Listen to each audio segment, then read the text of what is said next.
Boys, welcome to the stream. Alright, today we're doing Brackeys Game Jam. Brackeys' first game jam for the year, and the theme is strange places. Let me pull this up. Strange places. Let's have a look. Now, I don't have an idea, to be completely honest. I don't have an idea yet. So we're going to need to come up with one. Strange places. Could be a lot of things. Could be a train station. Could be like an office space that's like haunted or something like that. I don't know. It could just be some like wacky, you know, like crazy, but I don't know, world of some sort. Strange places. But I'm thinking strange places, it kind of reminds me of that like scene from the Animatrix. You know, where it's like the girl goes into the house. It's like an abandoned house or something like that. Animatrix. Caravan of garbage. What is this? An animated beforehand, and then what is this? No. Okay, hold on. So you want Animatrix.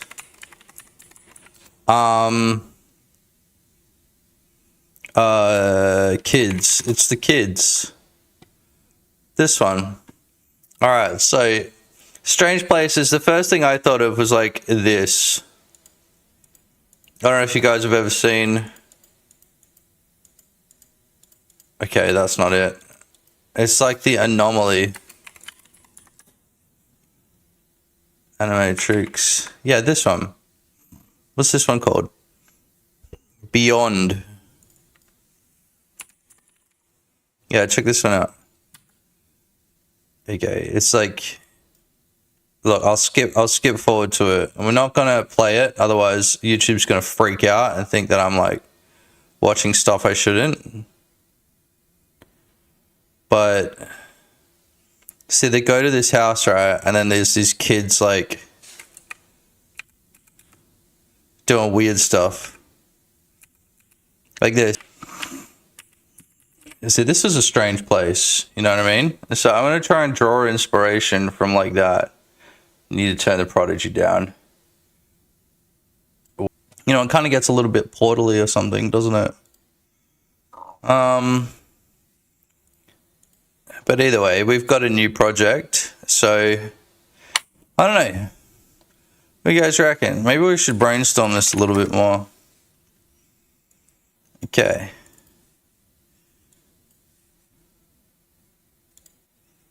Paint shop. Switch that over to paint. Here we go. There we go.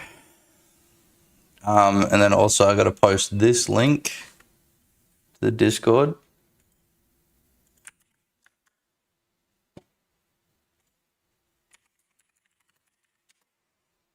Okay, so strange places up the top. Strange places.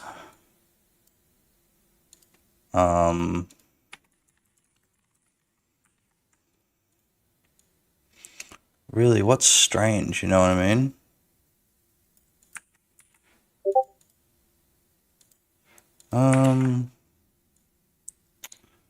Strange places. We're gonna make this look a little bit more strange.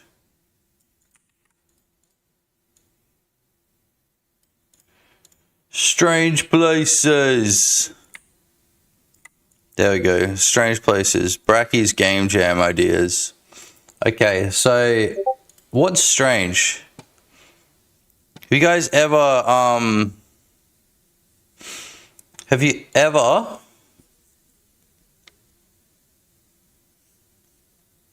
Okay, we could do something like Schedule 1. You know, you're like running around and doing something with NPCs. Strange places, so strange. And then we've got places. So let's split it up into two categories. So I really wanted Tools of the Trade to win, because I was thinking that could be like really hectic, you know, some like wacky job. Strange anti-gravity. What else is strange? Anomaly.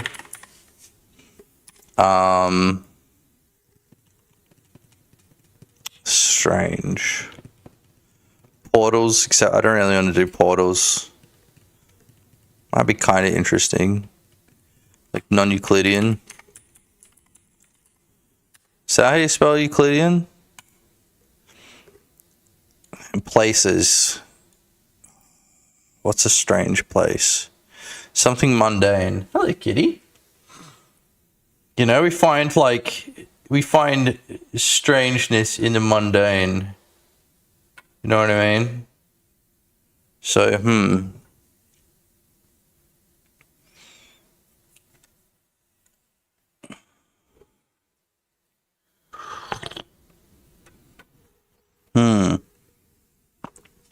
Anti-gravity, anomaly, non-Euclidean. What else is strange? Trippy.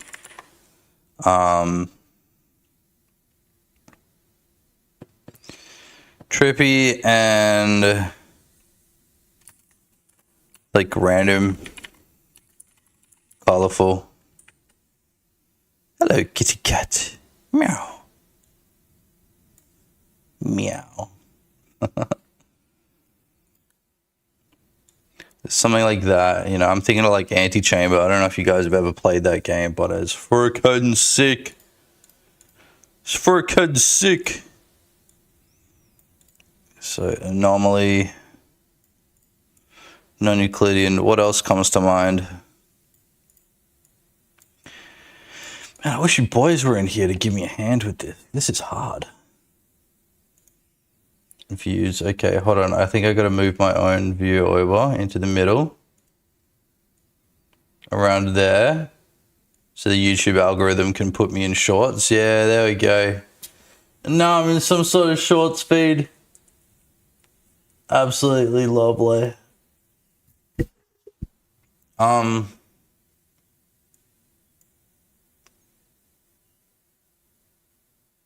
Strange places, dude. I really don't know. Strange places. We've got like toilet. We don't want to make this too funny. A toilet. Some like office. This is kind of like mundane.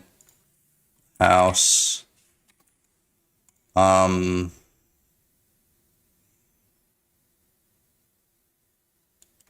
Bar.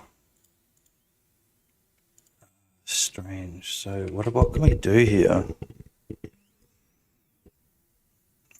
There's an anomaly in the toilet. There's an anomaly in the office. You know what I'm thinking? Like I'm trying to like piece it together. A thing in the thing. Not sure.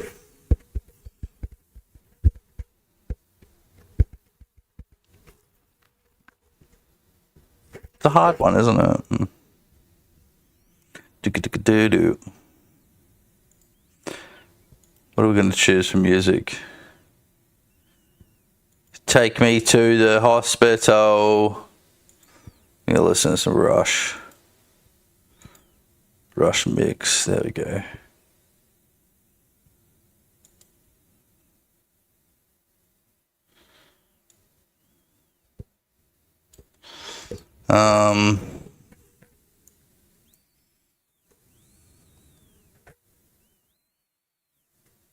Strange places, damn.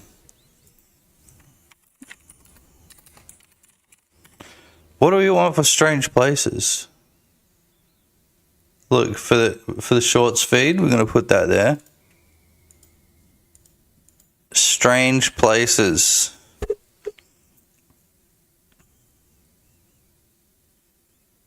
But what's like gonna be the purpose of it? You know what I mean? Like, do we find something?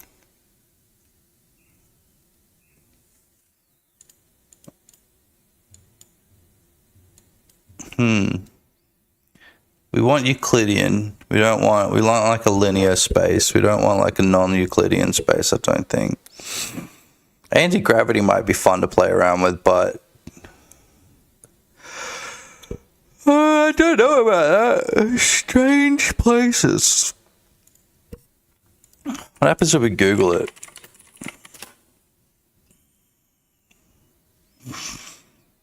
Cubipede. Crooked Forest. Dolefield.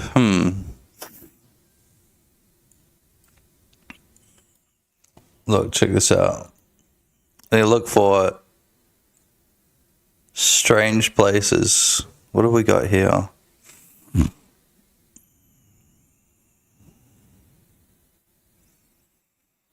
I mean, there's like them salt mines. That would be kind of cool to make a game around. Those big ass salt mines. You know them? Weird. Diddle-diddle-diddle-doo-doo-doo.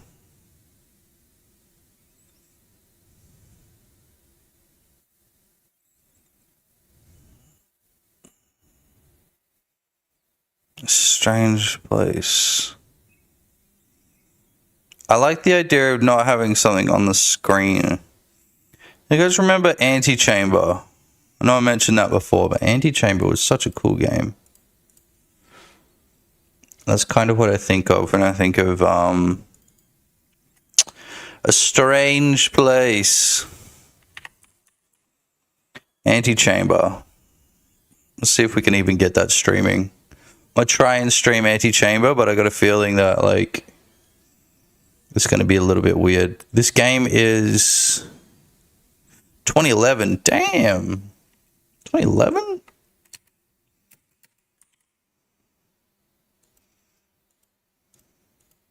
Okay, we can turn this on. Antichamber. There we go. Now this is a strange place, this game. Time remaining. Oh yeah, that's right. There's like a pro way to like pass the game in X amount of hours. Like 2 hours or something. The butterfly effect. That was where I was last time. Now, have you guys ever seen Antichamber? This is a strange ass game.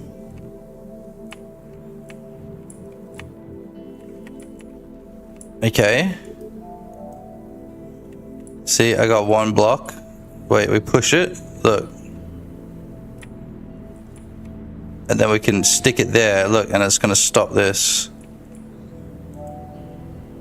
It's kind of the way that this game works. It's like, it's a puzzle game. That being said, I don't remember how any of this crap works.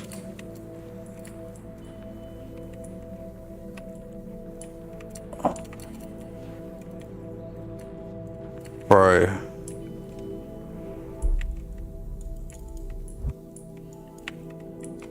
Throwing yourself into things can take you to new heights. What the F is that supposed to mean? And you're supposed to... There's clues everywhere and shit, you know? What do you mean throwing myself into new heights? So that's like... It's not like I can... Oh, wait. Maybe I can jump on it.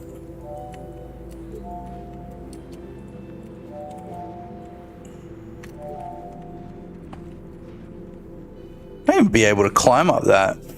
No, so you hit escape and then you end up back here. So the idea is to like get to the end of the game, but also like there's a completionist run where you can like complete everything.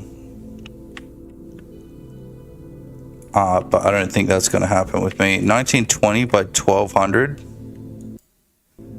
What kind of a godforsaken resolution is that? Connecting the pieces. Okay, look, so there's one here, closing the gap.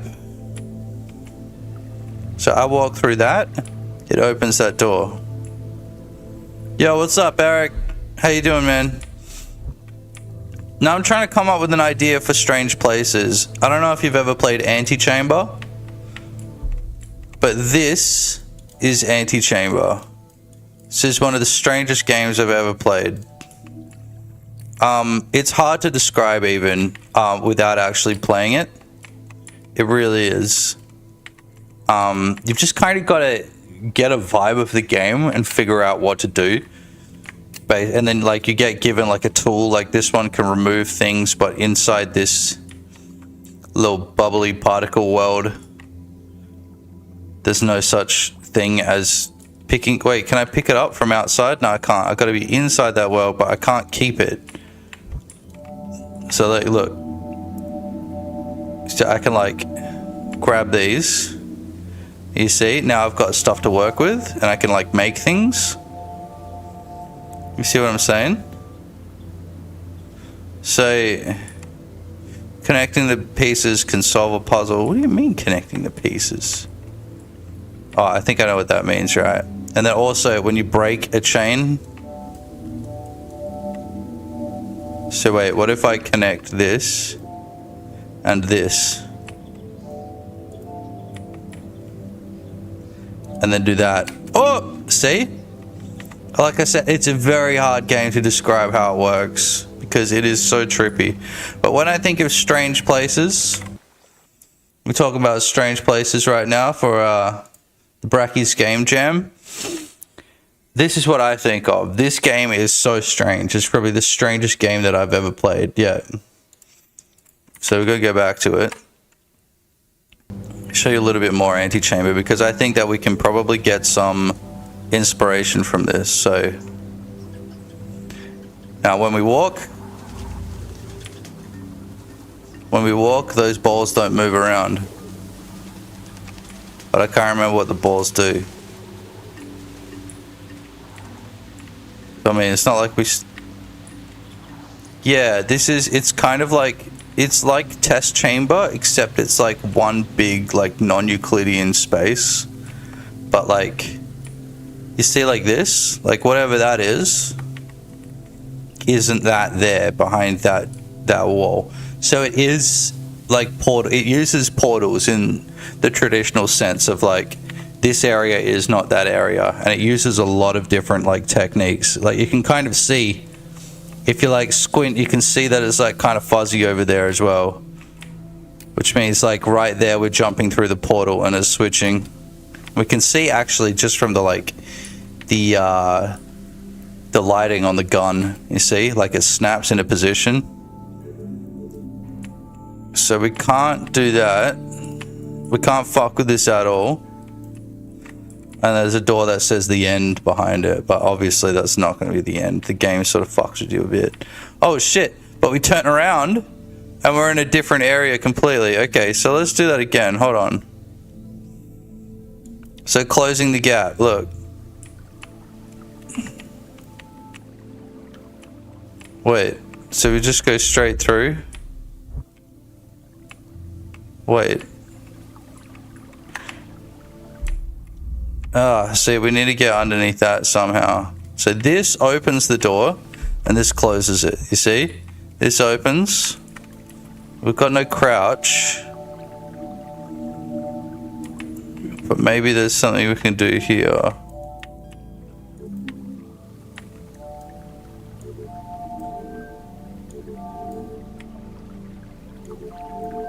Ooh. And there's like a way to create blocks, you know what I mean? So we're creating blocks right now.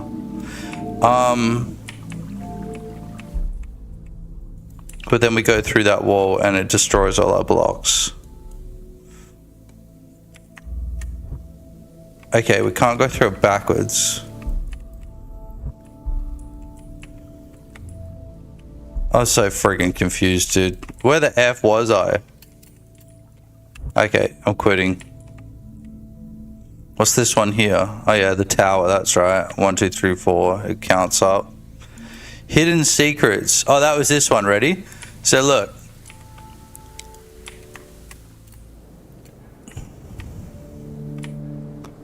Now we turn around and then we turn back and it's different. See that? So then there's some sort of bridge here. Oh, I remember this one.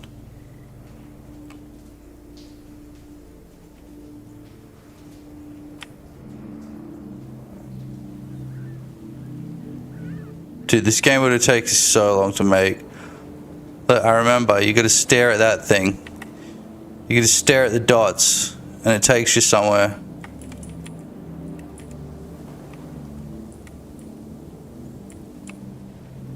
Oh, then watch this, ready? You see that area right there?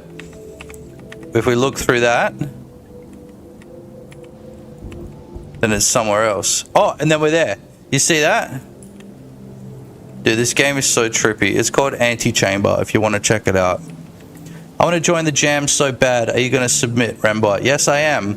I have to come up with an idea for the game first. And that is what we're in the middle of trying to do. This is the strangest game I've ever played. It's called Antichamber. So, perhaps I'll find some inspiration while playing this game, is what I'm hoping. Okay. Oh yeah, look, so we've got to go like this, yeah? So I'm thinking I might find some inspiration playing this game. Do you have an idea for the game jam yet, or? Dun, dun, dun, dun, dun. Look at that. Oh. Ah. We need to get more than one, I think. Okay, no.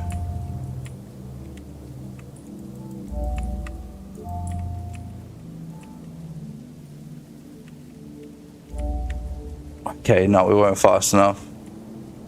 I mean, there's some puzzle here. I don't care enough to figure it out. Just want to show you guys this game. Look. So if you walk, it creates a floor. If you run, the floor disappears. That's a kind of interesting one. There's puzzles where if you're not looking at it, you're actually like looking away, then the door will open. I think that was on the pendulum. So, oh, what the F? Yeah, pretty much. What the F? This game, bro. I haven't played this game in so long.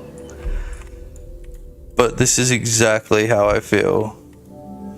So I think with this one, we actually create a bridge. See what I'm saying? So the game is like a puzzle game. It's probably the only puzzle game that I regard as highly as Portal. Portal is a really, really good game, obviously. If you haven't played Portal, you're freaking crazy. You're actually freaking crazy and you need to play Portal. If you've never played Portal, come on. What are you doing with your life? This game here is, like I said, I regard it pretty much as highly as I do Portal because this game is so friggin' trippy. So this isn't working here. Look, I can make the thing from here. You see, I'm like accruing my like little space dollars on the right. But then when I walk in here, they all disappear, so I can't do it. The first thing I thought of when I heard the theme was LSD Dream Emulator, if you've heard of that. Yes, I have, and I have played it as well. Not like the CD legitimate version on the PS1, but I've emulated it. Do you guys follow a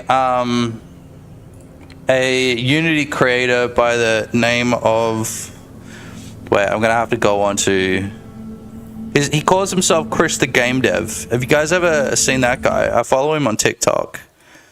He's working on a game that's heavily inspired by LSD Dream Emulator. I'm going to try and find it real quick. Yeah, Chris the Game Dev.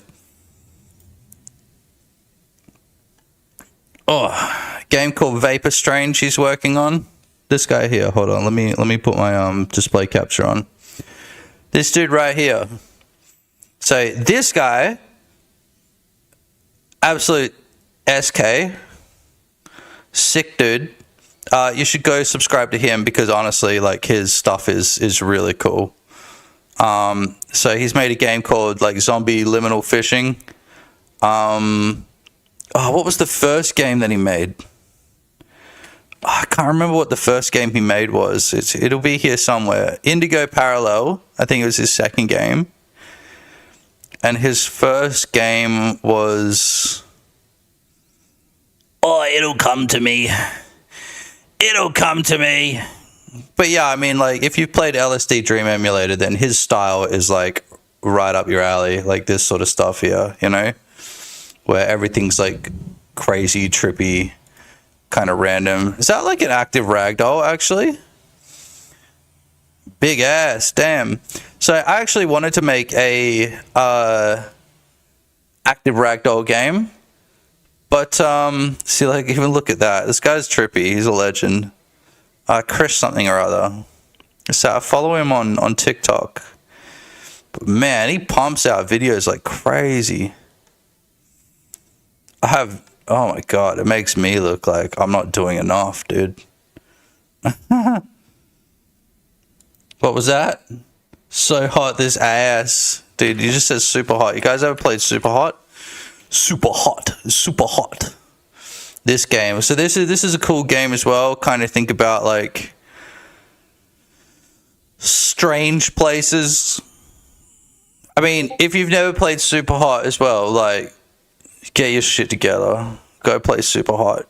Super Hot's a fantastic game, especially in VR. Oh my god. Whenever I get the VR headset set up for people, I always put them in Super Hot because I'm like, this game was like made for VR. But you don't need it. You don't need VR to play the game. Super hot, super hot, super hot. The Donkey review put me onto that guy. You're talking about, oh yeah, Severance. Yeah, that's a strange place.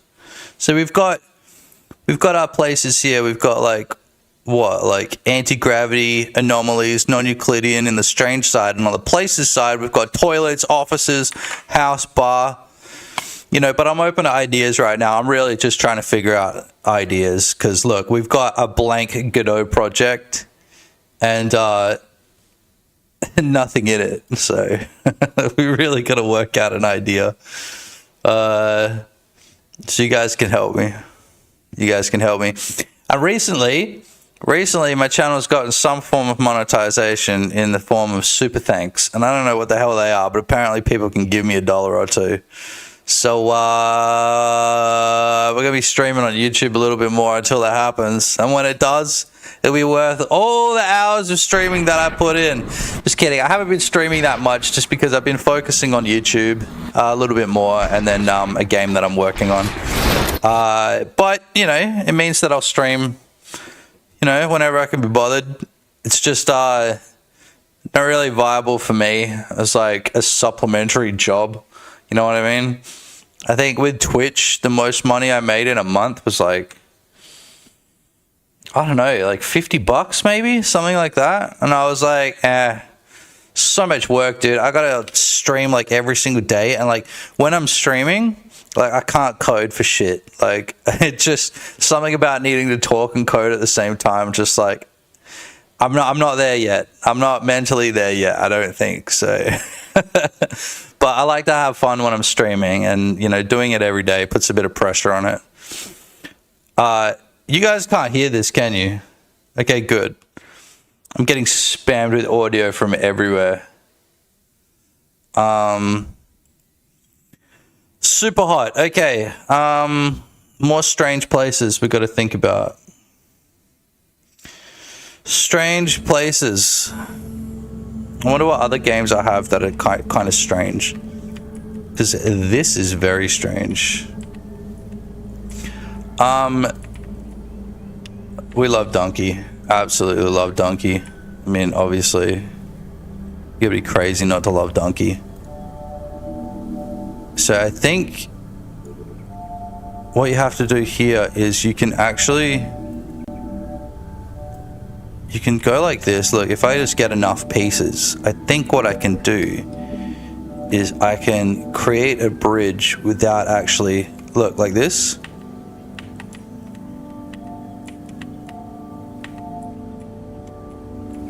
Look, I'm trying to, nah, I don't think I can. I used to be so decent at this game. Now, I've actually passed this game. I think the speed run for this game is like 4 minutes, I think. It's insane.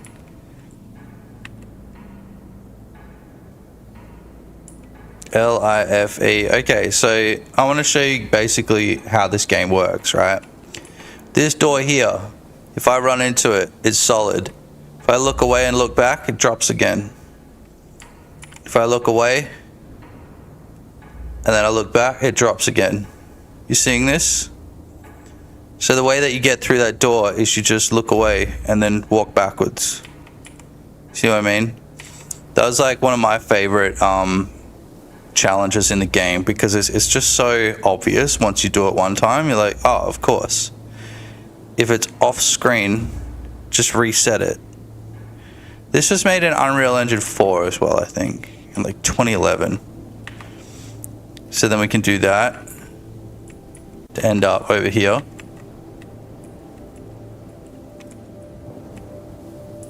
ENA Dream Barbecue. Alright, hold on, I'll pull it up. Tanuki Tan. I only know liminal space / backrooms. I mean, look, that's also strange places. You know, look, we're going to add that to the list. Look. We're going to add it to the list. Even though, like, it's been done to shit, we're still going to add it. Backrooms. We're going to do it in yellow, obviously. That's kind of like a liminal space. It's Euclidean, which is fine, because obviously doing things non-Euclidean is going to be an absolute headache. And those people that like make those games that are non-Euclidean, you know what I mean by non-Euclidean? Like this, you know, like you can go around and around and around in a circle. In fact, I got to find this. There's a couple really good examples of the way that this game works, and one of them is like a set of stairs that you have to run around, finding the seams, stuck in a rut. I mean, this, I think here is quite a good example of a non-Euclidean space, where you see it never actually wraps around to the front, you see? Like, and we keep going, and it's not like it's a spiral, it's just a circle that keeps transporting us to different areas, you know what I mean? So it went from having an entrance to not having an entrance. Oh! Now we're somewhere else. And then if we turn around, okay, that's still there, but you see what I mean? Like, we have to go in a circle like 3 times to end up at the other side. That's what I mean by a non-Euclidean space. And even though after you wrap your head around them, they're kind of easy to understand, dude, they're a pain in the hole to program. So, you know, like, screw that. I'm just giving myself way too much like work. Unless the game has like one of these and that's it, and then that's cool, because a lot of the times all you have to do is teleport your character, your player, to a certain part of the level, or you like before, where there was like that actual portal that we were jumping through, and it wasn't obvious that it was a portal, but it was. And you could kind of tell. If you squinted, you could tell. It was a little bit more blurry than the rest. So, here we go. When we're talking about portals, this is what we're talking about, right? Like, that looks like a 3D space inside that cube. But if we go over to here, there's also another 3D space inside that cube. Oh, shush up! Shut up! Someone get that dog out of here. Ben! Ban! Wait, how do I ban? Oh, whatever, dude. I don't care. We need to get some freaking, we need to get one of my admins in here, eh? Twitch stat. Okay, I just turned off a really important bar as well, which is like my Twitch chat. Uh-oh, how do I turn that back on? Chat. There we go. Lovely, boys, we're back. How do I actually ban this dog? Purge? What was that? One message was deleted by a moderator. Timed out for 1 second. I don't know, dude. Look, I'm not the best at Twitch. I'm not the best at live streaming. I'm still working this crap out. Okay, so now look, there's 2 different 3D areas inside this box. Right there on screen. That's what we mean by portal. Not like portal like the game Portal. This is a portal here. where you're actually looking into a different area. So these little parts of them, like, they exist somewhere else on the map, and we're just like peering into them, if that makes sense. Or it's all just a shader, but I doubt that. The easiest way to do this would just be to have a bunch of separate rooms somewhere, and then like a camera. I don't know, a camera. You know what I mean? It's really impressive getting it to work this nicely, though, you know? And obviously we've got like little trippy things like this and like that. Oh, it's Pong. Very cool. Whatever that is. I guess it's the same thing but lit differently, right? Yeah, that's kind of cool. The little orbiting things. I don't know what that is. Not gonna sit around and pretend like I do. Or care.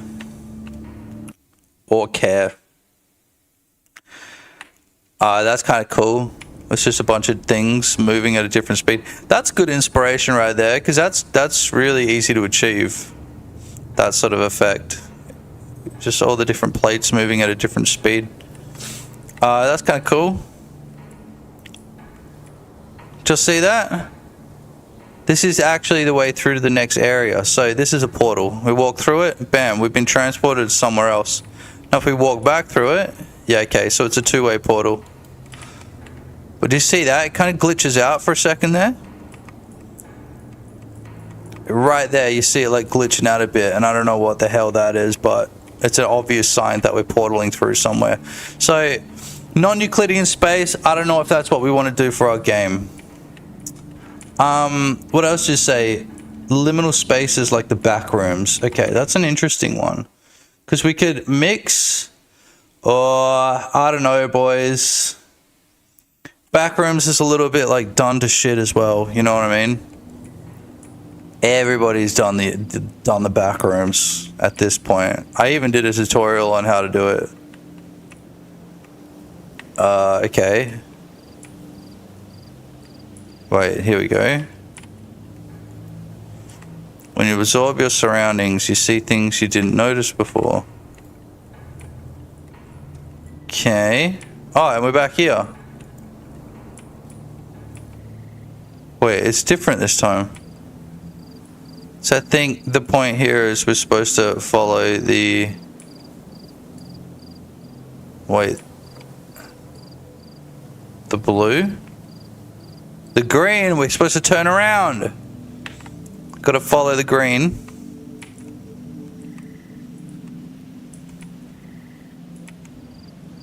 Okay, look. You see what I mean? And then we turn around. It's green that way. So we don't want to walk into the white. Hold on. Green. Green. Green. Green. You see, this game is trippy as hell, dude. And then obviously we already know about this. Run around in a circle. Yeah, I don't want to do that one again. Don't look down. Eyeball.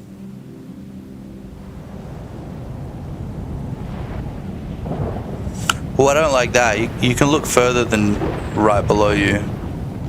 Look at that. So you can look further than above you. Ugh. It'd give me a headache, dude. When you hit rock bottom, the only way is up.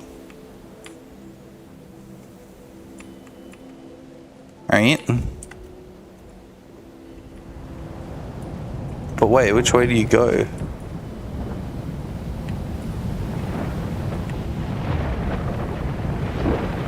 I wonder if you end up somewhere different if you don't look down. I don't know, this is a pretty strange place. So, is this going to be our inspiration? We're not looking down. And I think actually there's like a secret somewhere in here. I passed this game like twice. But it was back in like 2011 or whenever this game came out. You know? So, strange places. Deja vu. Up.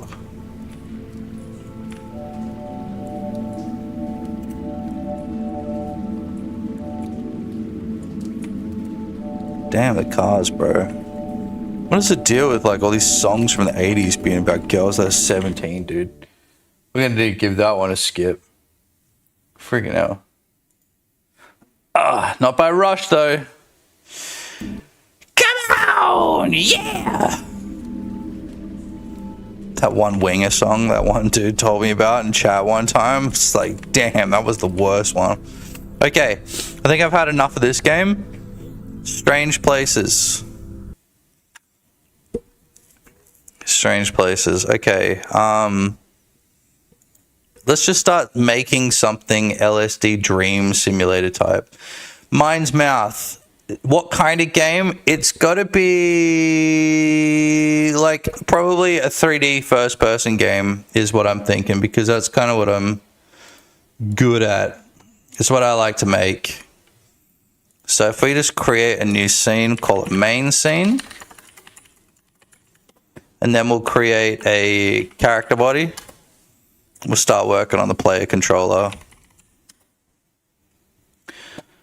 So we go, what is it, cylinder? No, not cylinder, capsule. Bean! I gotta get the Danny dev saying bean as like 0.9, as like a sound effect that we can use for stream. Speaking of stream. What the fuck you ever bullshit? Holy I can't. Speaking of soundboards. Oh.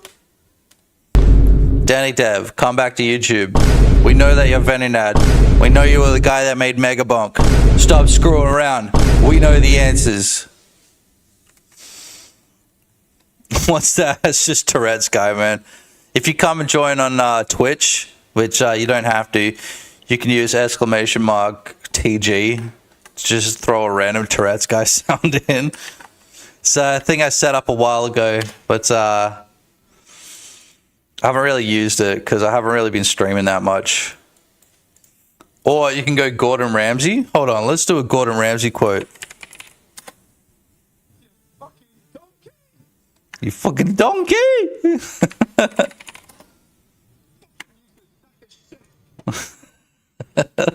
So 0.25, we're going to 1.8, and then we move that up 0.9. Now that's our character right there. We're going to save this. Scenes. So I pretty much just got to gun it. We're going to work out something to do. Camera, going to move the camera up 1.6. This player. Gonna save branches scene as player. Now over in the player, we're gonna create a script. Wee wee wee wee wee wee. Woo. And the scripts folder. It's called player.gd, and we're gonna hit that template. Now, I hate doing this, so where's my mouse movement? I've got a mouse movement boilerplate here somewhere. I mean, the way it works is essentially, screw it, we'll do it again. This camera here, we're going to need to create a node 3D. We'll call that head, because instead of moving the camera up and down, remember we move the head, or camera rig, or whatever you want to call it. Right? So we go into player. We're going to get that head. We're going to get that camera. And then we're going to go func input. Yeah, I'll make this a little bit bigger for you. That's what she said. And then we go if event is, what is it? Event, input event, mouse motion. Event.x. I think that's how it works. Event.x? We're going to try that. I don't know. I can't remember how it works. No scene has ever been defined. Yeah, we'll select current. Yeah, okay, so that doesn't work. Let me look at one of my other player scripts, just because I usually copy paste this.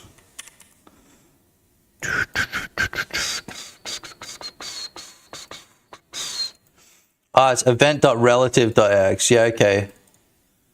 Look, here we go. We're just going to do this. As I said, this kind of sucks having to do.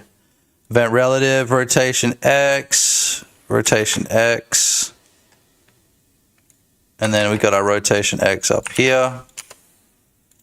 And there we go. So this one was from the security camera tutorial, which you can also find on YouTube, baby.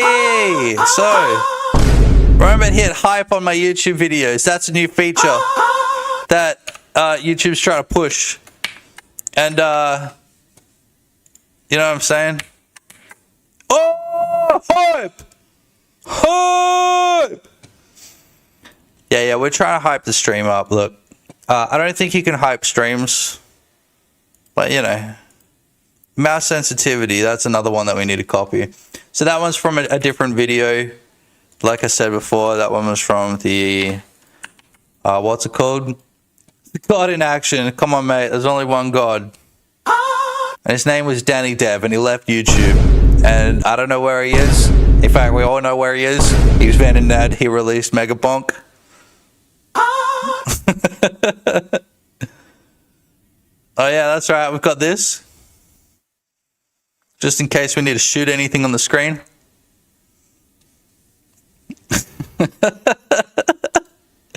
You gotta see my soundboard. I don't think I can even hold this up, but this is my... We got that? No, you can't. Look, I've got a massive soundboard. Do you see a little bit of it? Yeah, okay. That's all you're gonna get to see. The cord is like this big. It's like... It's tiny. It's absolutely tiny. So I can't stretch it anywhere. Okay, we're gonna try that. We don't want to embed it. We want to go to window, make sure that's exclusive full screen. I know you guys can't see this. It's just because I'm only sharing the event. Do you have any, I'm only sharing the window, sorry. Do you have any tutorials in animation tree and states? Yes, I do.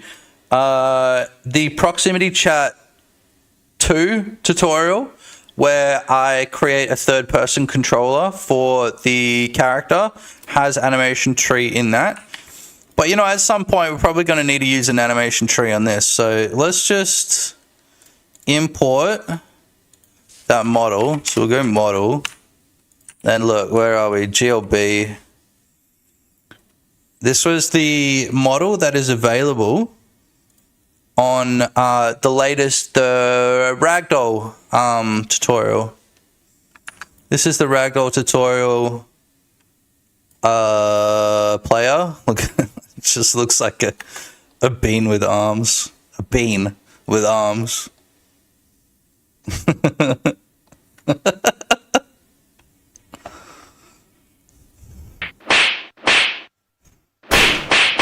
You know, I haven't really used this soundboard much ever since I added it. But also, besides the punching sound, we've also got the punch transition. I don't know if you guys have ever seen this. Yeah, look at that. Get punched. Get friggin' punched.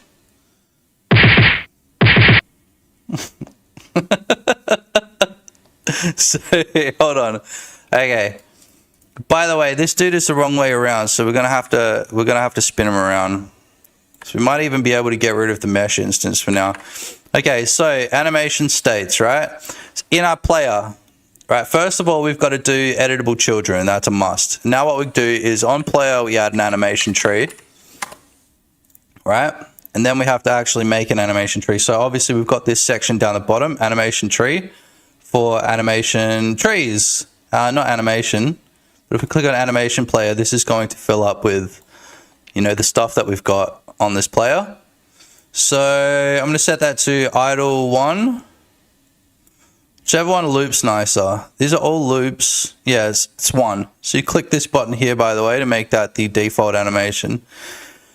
This is just if the animation tree is not firing, but it should be firing. So on animation tree, what you want to do is, depending on whether you want a 2D input or a one-dimensional input. Do you know what I mean?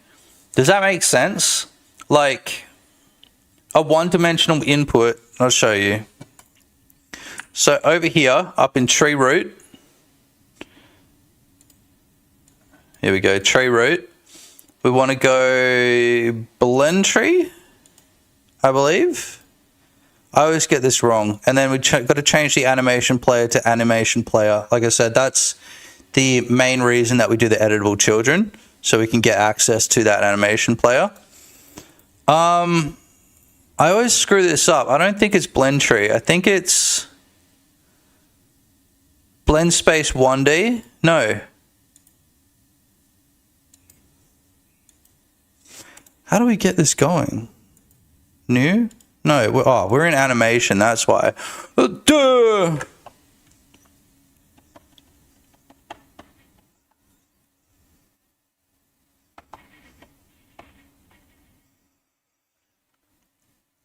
I think here you can have the animation tree state that I said. Yeah, I don't use animation tree states. That's the thing.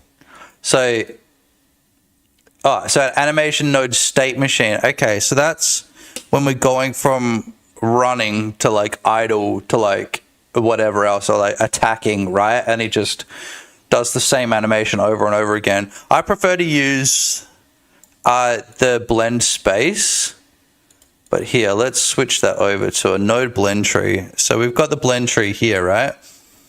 So what we can do is we gotta add all these together. So let's say, do we want to strafe in this game, or do we want to rotate the character towards the angle, or the angle that we're running? So I might just go blend space 2D. Does this have strafing in it? It does. We do have strafe left and strafe right on this. So I'm going to go to the animation tree. Obviously, we're going to go set this to the output. We're just going to set it directly to the output for now.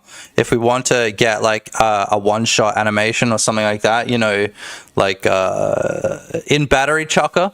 I don't know if you've ever... So if you go to my Patreon, there's a game project. It's free, by the way. You don't need to pay for this. There's a game project called Battery Chucker. It's where you're chucking batteries into the ocean. Have you guys seen that? Batterychucker.exe. Here we go. Look.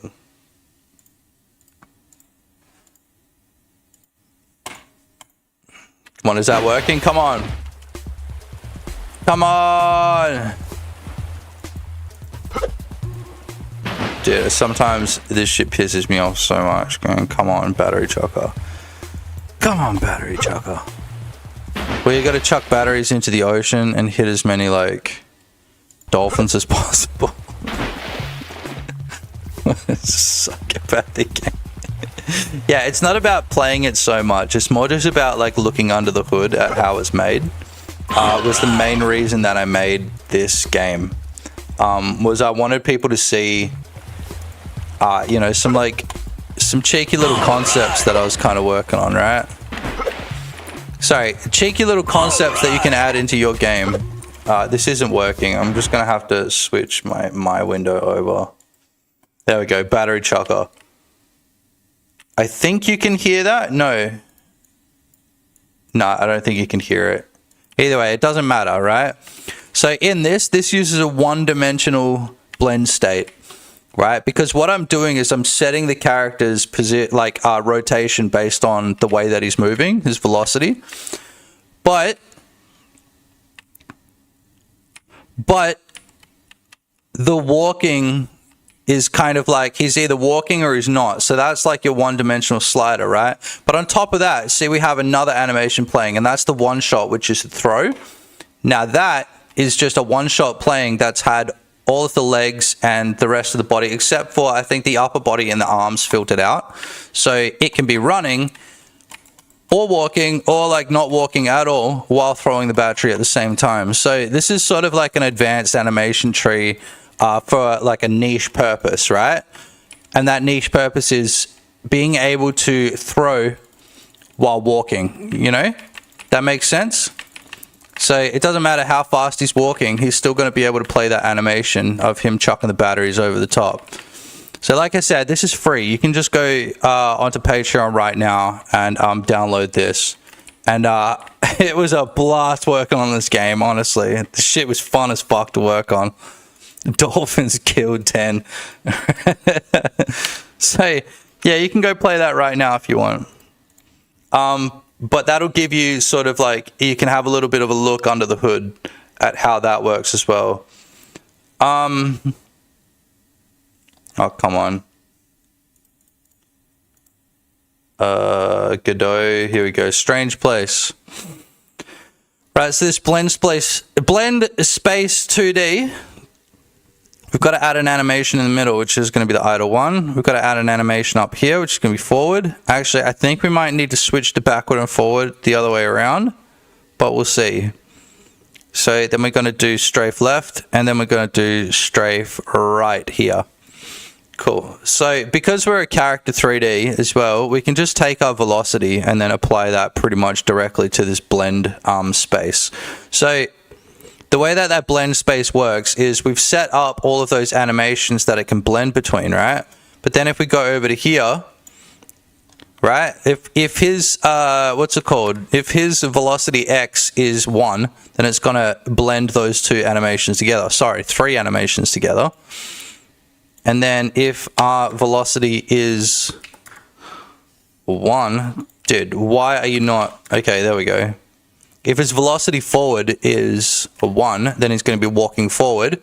But if it's at like 0.2, then he's just going to be like slightly walking forward, right? So it's going to play that it's going to play the forward animation, but instead of moving all the bones 100%, it's going to move all of the bones 23%, right? 0.2, like that. Instead. And so in the middle there, we can actually add something like a one shot or an animation. Let's say we just want to add an animation in there. We're going to choose drunk because I think he like wobbles around and shit, right? So then we can do a blend 2 where we take that animation and we take this animation and then we can blend them together. So and we're going to have him walking forward while drunk, basically. So it needs to blend properly. Look, see, he's not drunk at all here, and he's drunk there, but he's not moving. So we want to add those two together. We can go to here, and we can, I can't remember which way around this works. Oh my God. Okay, so I think what we've got to do is choose the legs. You guys can't see this. Okay, here we go. So we've got a filter here. The filter, and that's from hitting the edit filter button, right? So then if I go leg, you see that leg, that one leg is moving around just because I've got that one leg filtered. So if I grab all of the legs, right, then he's going to be drunk while walking forward, right? So this is kind of how we can piece together an animation tree to have like advanced effects, you know what I mean? And then what we can do is in code, we can actually set those parameters from the tree right here. So, wait, can we? Yeah, of course we can. How come I can't get to it? Animation node sync. It's animation node blend still. I don't want that. I want the actual animation tree. There we go. It's weird. Maybe that's a 4.6 like issue or something like that. Not too sure. But either way, we can then edit these numbers. Does hit live stay recorded? I'll have to look into this later. Yeah, this one will be uploaded. Basically, like anytime I'm playing video games or something, I usually don't keep the VODs like on my YouTube. But for something like this, I usually will. Alright, I got a BRB, like 2 minutes. I'll be back in a sec. Pepsi Max. It's pronounced Leviosa. Just kidding. I'm Emma Watson and casting spells makes me thirsty, so I drink Pepsi Max. The delicious taste of Pepsi Max. Oi oi, it's me, Ron Weasley. Get a Pepsi Max in it, you're a nonce mate. He's a bloody nonce. Pepsi Max.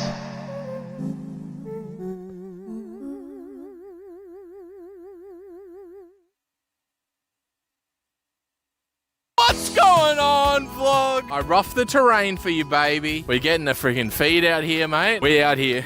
We're catching. Look, there's a freaking sneeze snake right there. All right, dog. Press that subscribe button now. Press it now. You won't get this kind of action-packed content anywhere else on YouTube, baby. You guys, we need you now. Patreon, you want us to be authentic for you? Go to Patreon, subscribe in YouTube, make it go grey. Hit the bell. Can I get a bell, Bambi? Bell right here. Bang! Ding, ding, ding, ding. Hit the bell, baby. Now, here's the thing, guys. If you don't do what I just said, we're going to have to go to NordVPN, ExpressVPN, Coca-Cola, Raycon earbuds. We love Raycon earbuds, don't we, though? They are such a good fit in the ear. You can't even see it's in Bambi's ear. You want us to be authentic? You want us to stay off all of those idiots? Patreon.com/mogvlog. So the internet is buzzing about this jack off a horse joke. It's everywhere and comedians are loving it. If Jack helped you off a horse, would you help Jack off a horse? Would you help Jack off a horse? Would you help Jack off a horse? If Jack helped you off a horse, Would you help Jack off a horse? Would you then turn around and help Jack off a horse?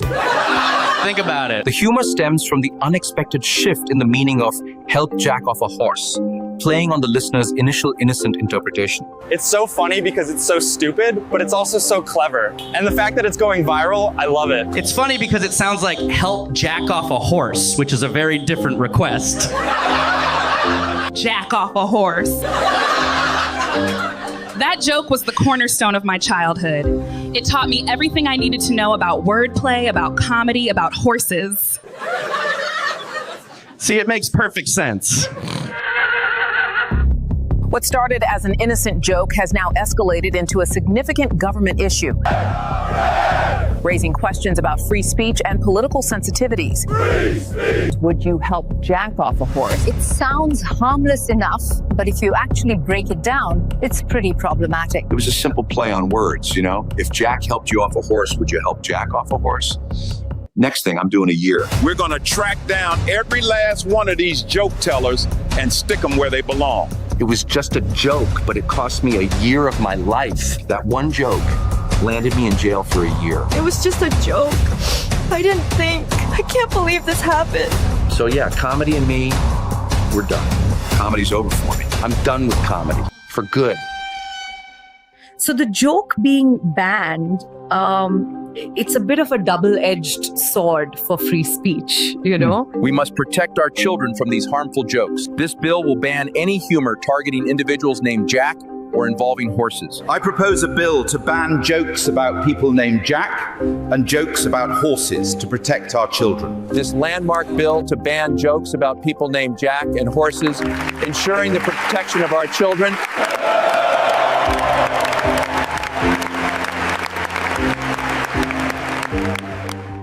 I used to tell a joke back in the day I really shouldn't. Should I tell the joke that got me canceled? Yes.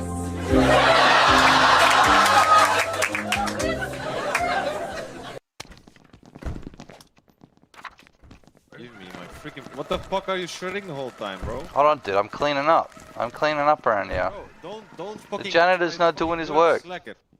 Bro, I'm trying to clean up. Get back to work. Partnership agreement. You for the second time you... Shut up, pussy. What? How did you call me fucking shut ass? Alright, we're back. Hey, stop! Fucker! Bro, I'm not sure you've ever seen that video. That video is so fucking funny. Bloody Dale and Dawson. I don't know if that game's dead or not, but my god, when it was in its prime, it was so funny. It was so funny. So funny. Hold on, we gotta shoot. Okay, so I was thinking while I was on the toilet, because the toilet waits for no man, no woman, is that This dude walking around all drunk is actually kind of funny. So, obviously, if we're trying to mix these things together with velocity, okay, we might need to include the hips as well in the filter. Look, just to get him to not wig out. Yeah, look at that. Okay, that's perfect. So, what I'm thinking is we'll go over to the main scene here. We're going to put down a CSG box. A big ass one. Come on, chill out. Bam, like that. We're going to make it big. Let's go 50 by 50. I'm going to create a new folder for images. I'm going to create another new folder for grid textures. And then I'm going to try and find my grid textures. Here we go. What is it? Gray? Grid gray. I've got heaps more than that. Where are the rest of them? Aha. I know I use the gray grid in most of my tutorials. But I can use all kinds. So what about white? Yeah, just like grid white. There we go. And what we're going to do is we're going to actually hook up the player movement to that animation. We're going to make him third person as well, I think. So, yeah, that's fine. Player. Obviously, we want to make that collision layer 2. If you've seen my videos, you know I like to call them world on 1. Here we go, display capture. World on 1. 2 is player. 3 enemy. We're going to have rigids. Sure, we'll do rigids. Interactables. Interactables, and that'll do for now. So we're going to put player on 2 for now, and that should do. So now we run that. We're going to go to the main scene, and we're going to make sure that CSG box has collision on. It's going to be 1 by default. Mismatch between initial and final value. What the hell are you going on about? Okay, we're going to run that. Cool, perfect. So now what we've got to do is go into the input map. We need to add, because I think right now with that boilerplate code, the movement is going to be on the arrow keys. Put a like on the stream, by the way, if you're enjoying the stream. If you're enjoying the stream. Or if you've been enjoying the videos lately, because I have been trying to smash out as many videos as possible, which, while you've got a job, is kind of hard, but at least I don't work Mondays. So I'm going to do probably another couple hours of this stream, and then I've got to get over to actually making another tutorial video. So if you've got suggestions for a tutorial video, and it's not a crap one, just leave them in the chat, or I don't know, as like a comment after the video goes live. I don't freaking know. Just let me know in the chat, alright? Because it's not that I'm completely out of ideas. It's just that when a good idea comes up. In the what? TJ-Osaurus. What's good, baby? What's the office game in the BRB vid? Okay, hold on. I'll show you. It's called Dale and Dawson. Stationary suppliers. This game is kick-ass, dude. I don't know if anybody plays it. Like I said, it might be dead. I'll just load it up right now. We'll have a look, okay? Because, my God, this game, when it first came out, was so fucking good. Browser. Look at that. There's a few lobbies. There's a few lobbies out there. Pretty much, if you want to play with your mates, or like maybe there's like community servers or something you can go and join. Dude, what a great game, honestly, what a great game. It had some optimization issues, especially When it came to like, oh dude, it used to do this thing where like your computer would crash, like it would lock up your entire computer. That was so bad. It was so bad. So hopefully they fix that stuff, because that was getting really friggin' annoying. But it's so funny. It's like the kind of game where you can go on like get on somebody's computer when they're not there, and then you like draw dicks on their computer, and then when they come back they're just like, what the hell? Or what you can do is you can go get on their computer and then send an email to the boss saying something heinous, and then go to the boss and be like, yo, this person's sending crazy emails, and then the boss checks their computer. And I did this so many times, it was so funny. And then the boss would check the computer whilst you're talking about it. Oh, dude, come on, no way. Are you back yet? Are you back?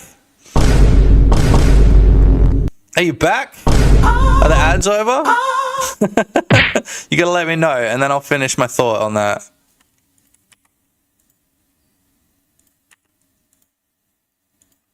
Okay, you're back. It's called Dale and Dawson's paper supply. Hold on. Stationary supplies. Yeah, Dale and Dawson's stationary supplies. Remember to hit follow on the stream, by the way, and then a big graphic will come up on the screen thanking you for it. It might be Will Smith, it might be Borat. We never know. Only one way to find out, and you've got to follow the stream. Unless you're already following the stream, then thank you. People on YouTube, make sure you hit like on the stream, okay?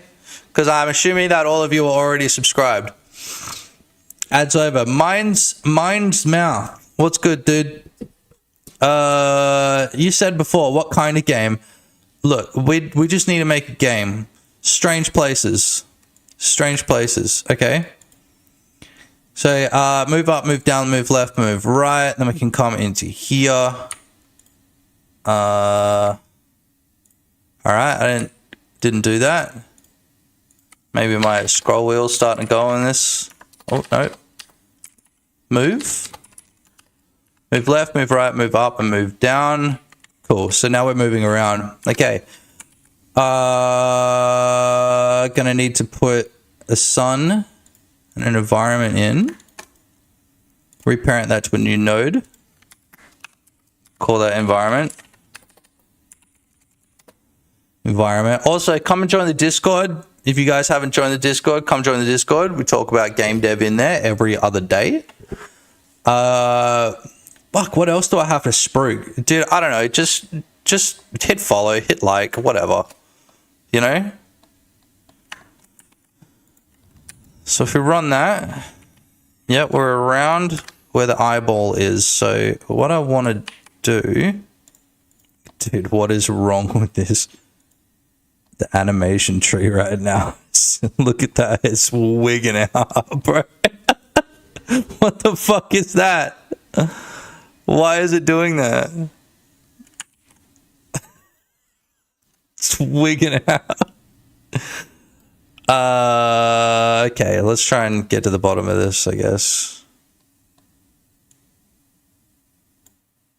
It is spewing out. Look, it's spewing out errors. Mismatch between final.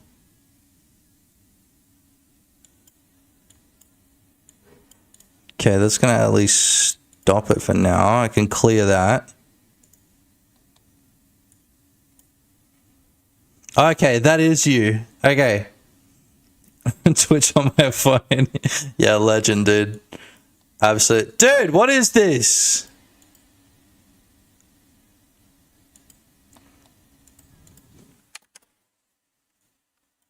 Okay, maybe it's... You're like, watch time maxing. You're like, yeah, watch time maxing. That's what they call it. That's really what I care about, right? Yeah, dude, I love Godot too, right? I think we might actually have to... I'm going to reload the current project. That might be a reload project time.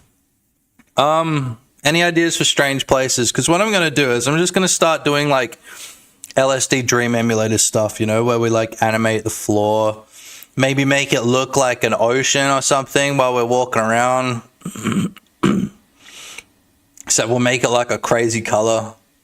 I don't know. I actually was kind of curious about looking at the SSR. You know, like the reflections. Got an update. Okay, so I guess restart project means close and don't open it again. Thanks, Godot. Sometimes I wonder why I use Godot. And then I remember how much of a pain in the ass it was using Unity, and I just thank my lucky stars that I'm not using that crap anymore. Honestly, Unity, I don't want to be that guy, but Unity friggin' sucks. It's so bad.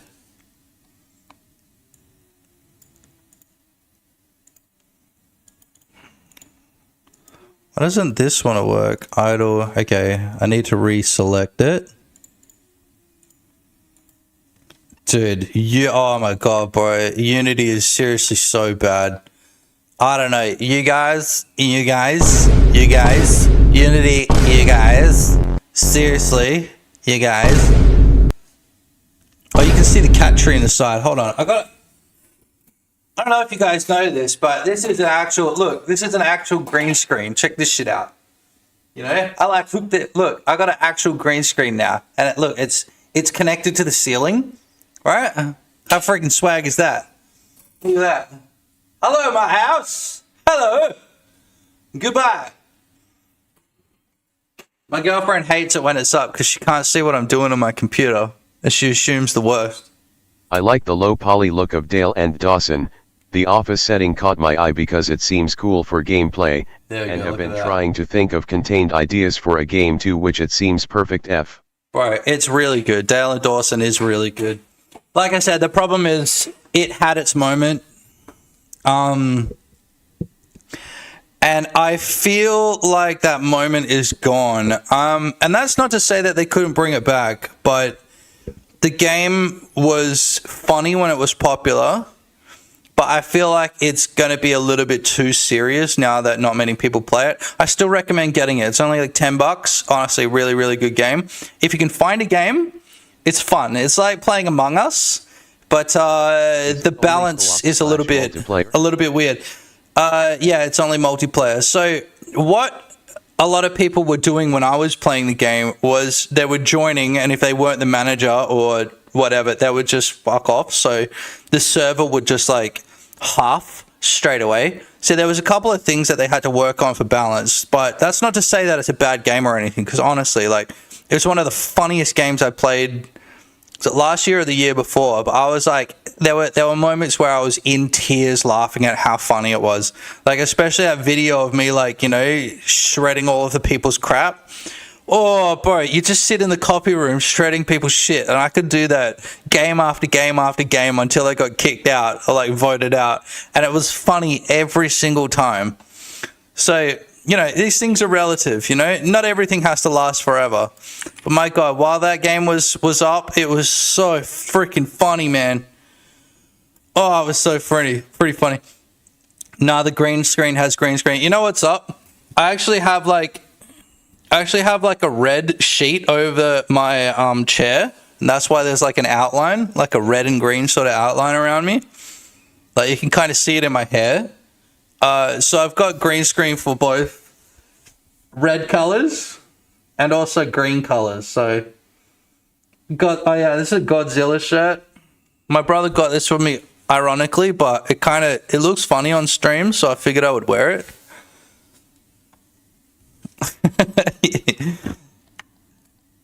The green screen has a green screen. Dude, it's so good. I used to have like an auto green screen. It would like be, not an auto green screen. What do you call it? An auto background remover, but it looked so friggin' dodgy.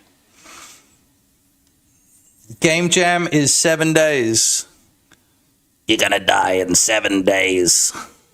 God, I love The Ring. What a great movie. Actually, that's why Scary Movie 3 is my favorite movie as well. It's my favorite scary movie because it makes fun of The Ring, and I love that movie. 7 days. And the theme is strange places. Ask me if I have a plan, and I'll tell you.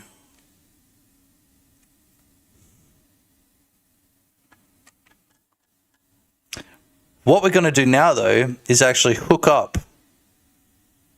No, wait, we've got to add a third-person camera. Hold on. Okay, so how are we going to do this?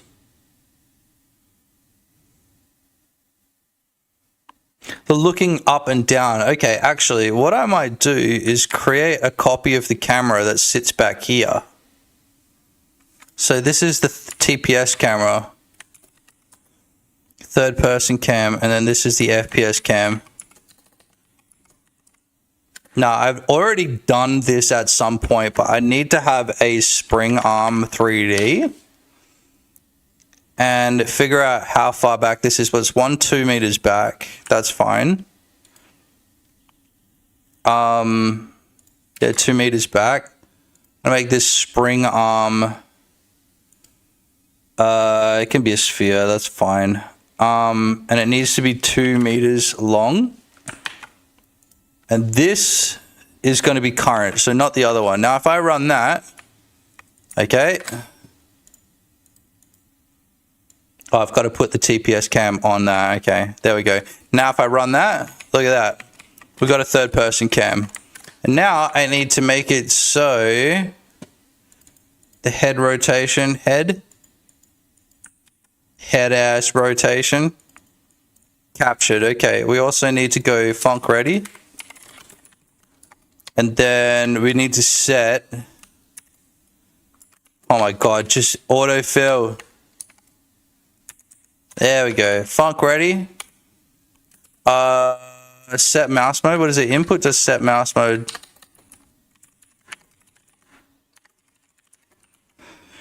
Yeah, man.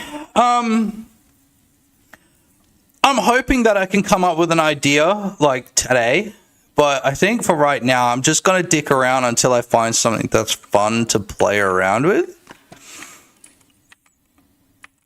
Yeah, I think I'm going to DVR it. So it should be on YouTube at some point. Ugh. You see up his freaking...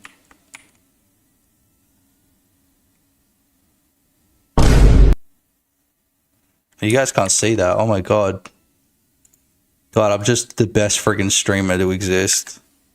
I have no idea what you guys are looking at on your screen. Hold on. Debug. There we go. Is that it? Yeah. All right. So as we're running around, this is what we see. So we can look up and down. I think that's kind of cool, because then the next thing we're going to do is hook up the animation tree there, right? So we're going to get his velocity. I'm going to hope that's his, like, a global velocity. No, we're going to get... Maybe we just get his direction, because it's already here. Although, I think that's... It's not local, I think. Because there's going to be a mismatch between the global velocity. You know what I'm saying? So what we've got to do is we've got to get a reference to... animation tree here, and then what we can do is around here, let's go animation tree dot set parameter. So we should also give these a name, right? So we're going to call, instead of this, we're going to go call walking 2D, or like we're going to call it move 2D, so we know it's the 2D blend space X and Y for movement. And animation, we'll just loop that anyway. And I don't think we're ever going to change this blend. This is just blending between this and that. Oh, we've got to switch that actually. So the in is the blend space 2D. And the blend is that. Oh, look. Okay, well, now we've got to invert. Yeah, we've got to invert. There we go. Okay, cool. So inverted that around, because what we want to do is blend in the drunk animation, right? We don't want that to be the dominant animation. We want the walking to be the dominant animation, and then we blend in the drunkenness, right? Depending on what's happening. Because we can also change that over to, like in Battery Chucker, we can blend it over to the throw.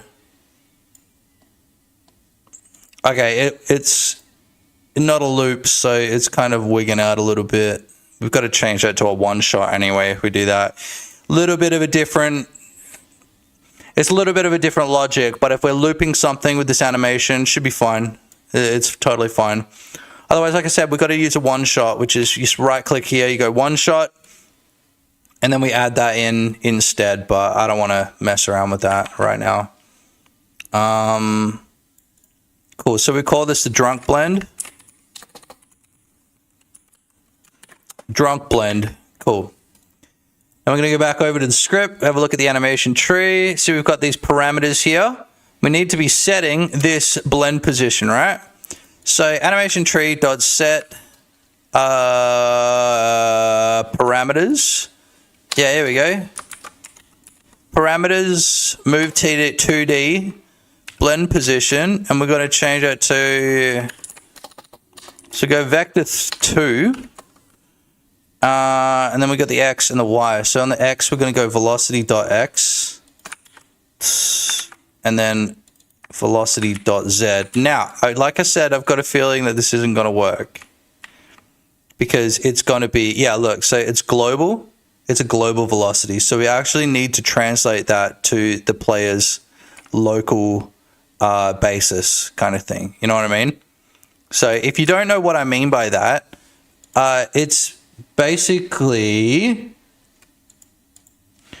if we take closer to the heart.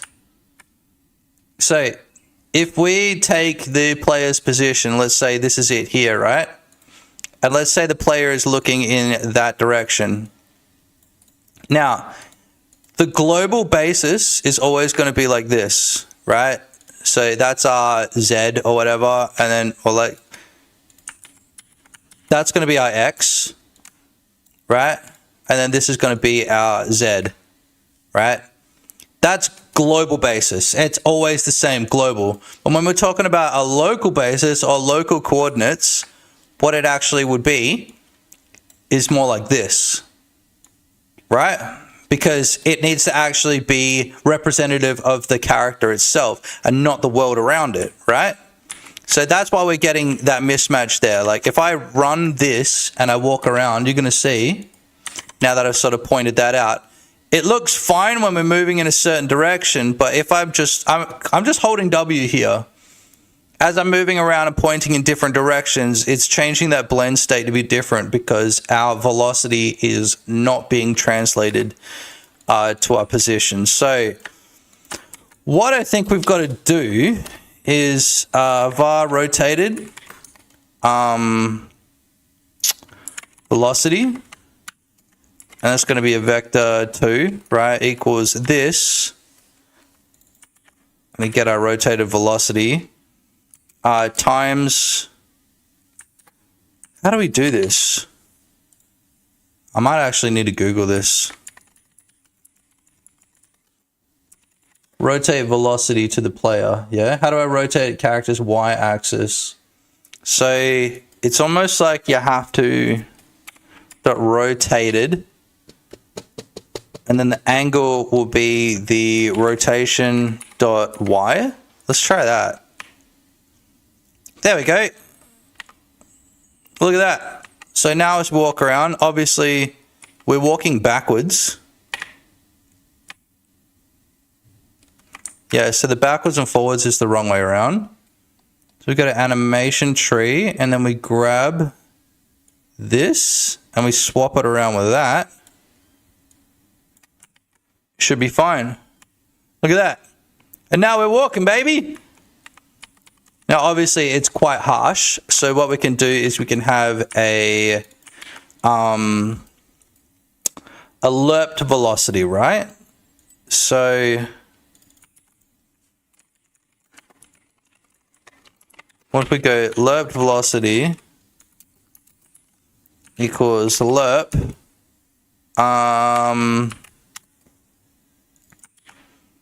so we're going to need to define that somewhere else. No. Lerped velocity. We'll have to define that somewhere else. rotated velocity. So it's equals lerp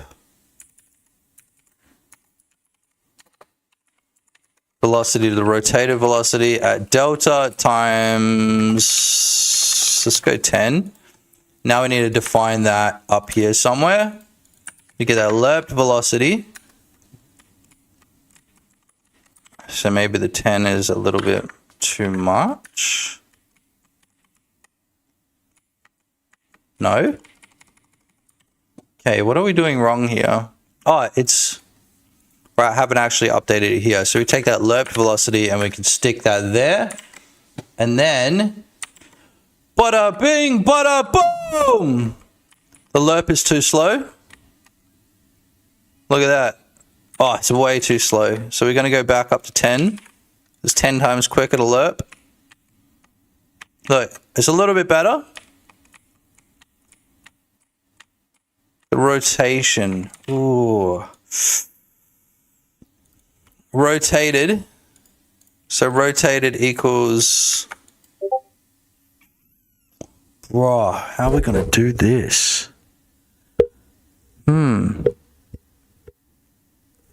For ideas, maybe you could add the gameplay loop of something like Exit 8. Works with the theme and makes the most of a contained location, a smaller amount of assets. I like that. We're talking about non-Euclidean spaces before, and that's exactly what I mean by that, where we're not actually in the real world. We're being teleported back to the start without it being obvious, right? So maybe we could do something like that. I'm going to leave it here with the player controller. I think that's good enough. Maybe we'll make it so the clamp... Clamp! Clamp! The clamps! Be more like not 90 degrees. See this pi divided by 2? Negative pi divided by 2. It could be like, yeah, times 0.8. Times 0.8. And now we won't be able to look the whole way down or the whole way up. Maybe looking the whole way down would be fine. What's that one? I can't remember if it's this one or the other one. Yeah, so we can look the whole way down, but not the whole way up. Even go 0.7 for that. There we go, just so it doesn't dick around. We also need to either slow down. I wasn't here earlier. Hey, that's fine. We only really just started the stream an hour ago. I don't know, it's probably almost been 2 hours. That's fine. We're just coming up with ideas, baby. We're just coming up with ideas. If I go to this animation player and then I change that speed scale to maybe 1.2.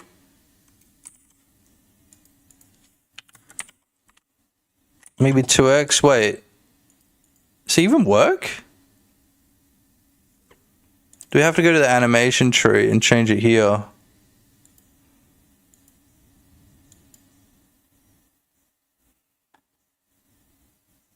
Animation player, animation tree. Why can't I speed it up? Okay, so what I'm going to do here is actually just add in a node here, and it's going to be time scale. Yeah, time scale right here. So we're going to intercept that signal right there. And I know you can't see it. Look, I'll make it work around my head. Look. There we go. So now you can see what I'm actually doing.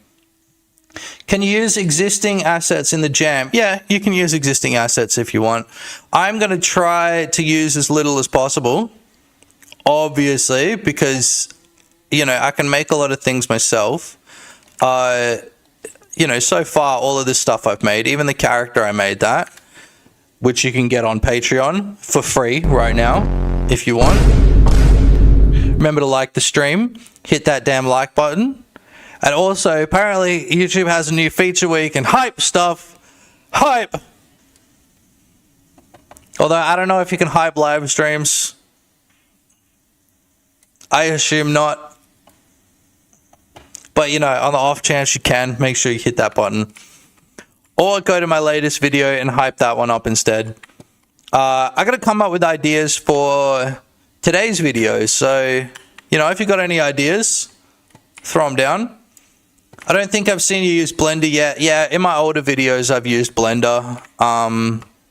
It's not really something I tend to do because I'm not great at it, but also I don't find it that fun. You know what I mean? Like, what I find fun is programming. So when it comes to doing, like, Blender stuff, I do it out of necessity, and that's pretty much it. Unless I'm creating, like, assets. I really like creating, like, you know, like, little assets. Things that I can, like, texture. That being said, I really like UV mapping. I find online, like, a lot of people really hate UV mapping, but I actually really like it. I actually kind of really enjoy it. It's, like, relaxing, I think. So this is kind of cool. Walking around, looking drunk. NPCs, so obviously we've got a bit of strange movement. So I'm gonna go, what is it? Interpolation. Go to the 3D settings, interpolation on. We're gonna turn down the physics jitter fix. And then we can go to the player, and then we can go physics interpolation on. Good to lean into what you love. Yeah, exactly, dude. You know, learning too much all at once is a bad idea as well. Like, eventually I want to learn how to use shaders or like create my own shaders from scratch and like know everything that it's doing. But right now, it's still a little bit of a black magic for me. Like, I've done some, like, tutorials on shaders, but, like, it gets to the point where, like, shit is hard, bro. This shit is hard, you know? This is real hard, dude. Okay, I guess we could start, like, playing around with textures. And, you know, we were talking about shaders just now. It's the kind of thing that I would like to do here is add like a kind of distortion shader or something like that. So I can make it look really cool. Images, I'm going to pull in a player skin. We're going to use cos again. Player skin cos. I'm going to add that to the player here. Humanoid. There we go. Just give us something different to look at. Godot Shade is a pretty good resource, bro. I use it all the time. I use it constantly. And like, if you've ever gone into the, or if you've ever played any of my games and gone into the game folder, I always do a third party, what do you call it? A third party thing.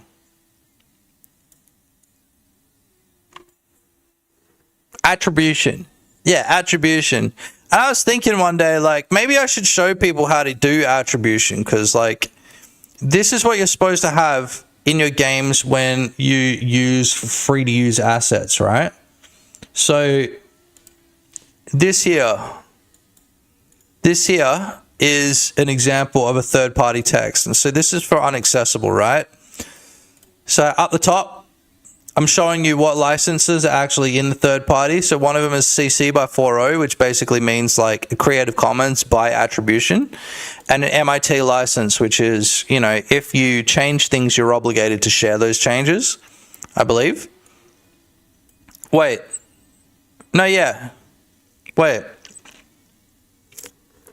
Bro, I don't know. Look, but see, Dialogic is used under MIT license, so I want you to know that I'm using Dialogic. And honestly, if you ever go to like video games, just go have a look, like have a little look in the game folder, because half the time you'll find a text file that has all of the third party, usually open source, like assets, programs, scripts, and stuff like that, that a program has used, because very like few companies will create everything from scratch, like including myself. I use a lot of like open source stuff, like a lot. Renano Liviera, I hope I said that right. Renano? Sorry, my text is quite small, so it's hard to read. How you going, man? Do you have to provide that to Steam or just put it in your credits? You just put it in the credits of the game. The idea with licenses is it is part of the final product. It's not like something where you've got to go click a link and then like have a look at it on an external website, although I think you can get away with that as well. It's like it should be packaged with everything. So here, like I said, this is just a text file, and I'll show you what the folder looks like, right? This is my folder for unaccessible. Right, so it's got the game, it's got the skin template, it's got all the DLLs that it uses, it's got the cheat codes, you know, the cheat codes thing, cheat codes file, whatever, you know, just supplementary things.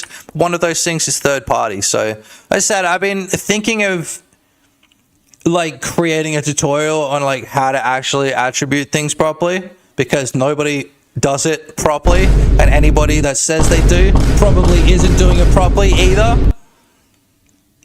So Godot Jolt, you know, it uses Godot CPP, which is like the C++. So if you're using Jolt, I mean, I don't know, I think it might all be packaged within Thingo. What are we doing? We are working on a game for the Game Jam, Brackeys Game Jam. I don't even know what I want to do yet, but I'm getting my basic scenes together. So Steam multiplayer peer used under MIT, Terrain 3D used under MIT, 3D assets. Look, these are all of the 3D assets and where I got them from. Most of the shit I've gotten from Sketchfab, you know, so bicycle hat, cowboy hat, wheelchair. And then here, shaders.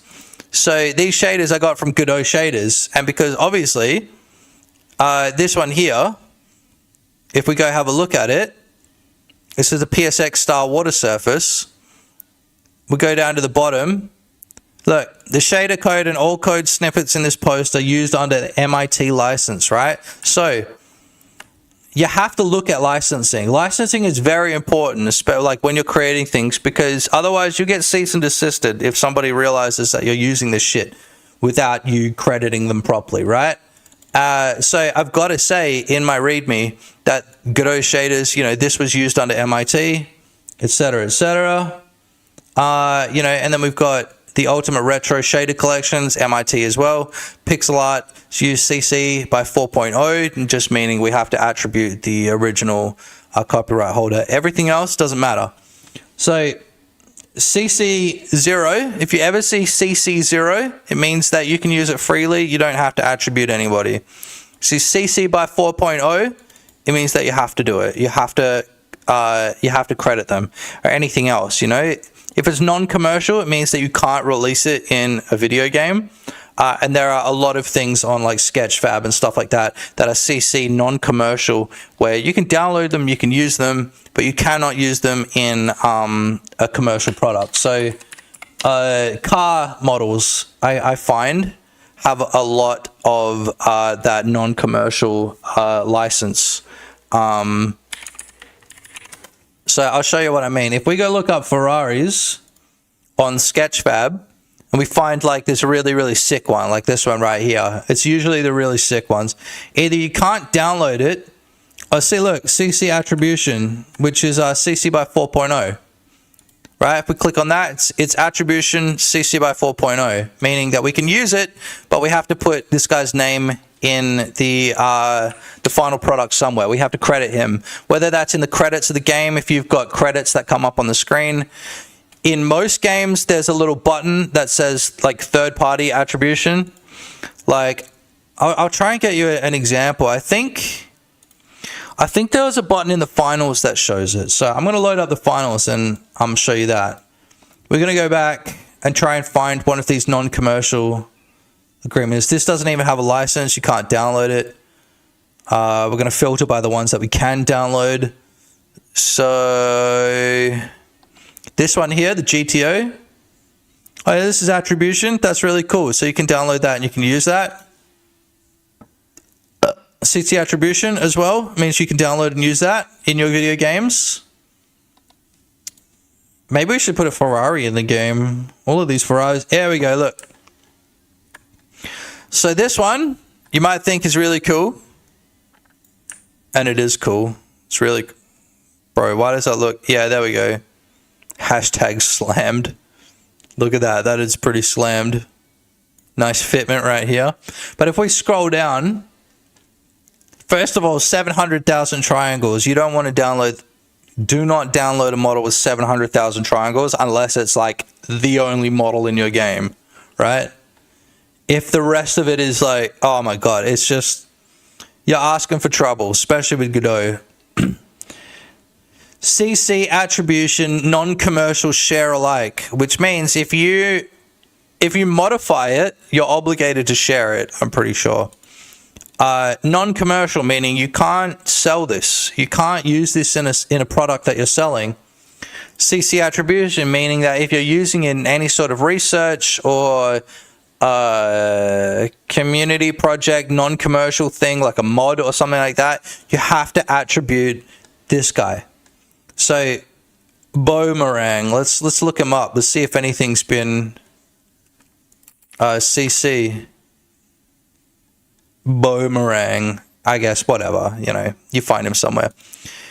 The finals. Now, if I go to credits on the finals, bro, what is this? This is dope. You know about this? This is kind of cool. Bro, I love the finals. What a great game.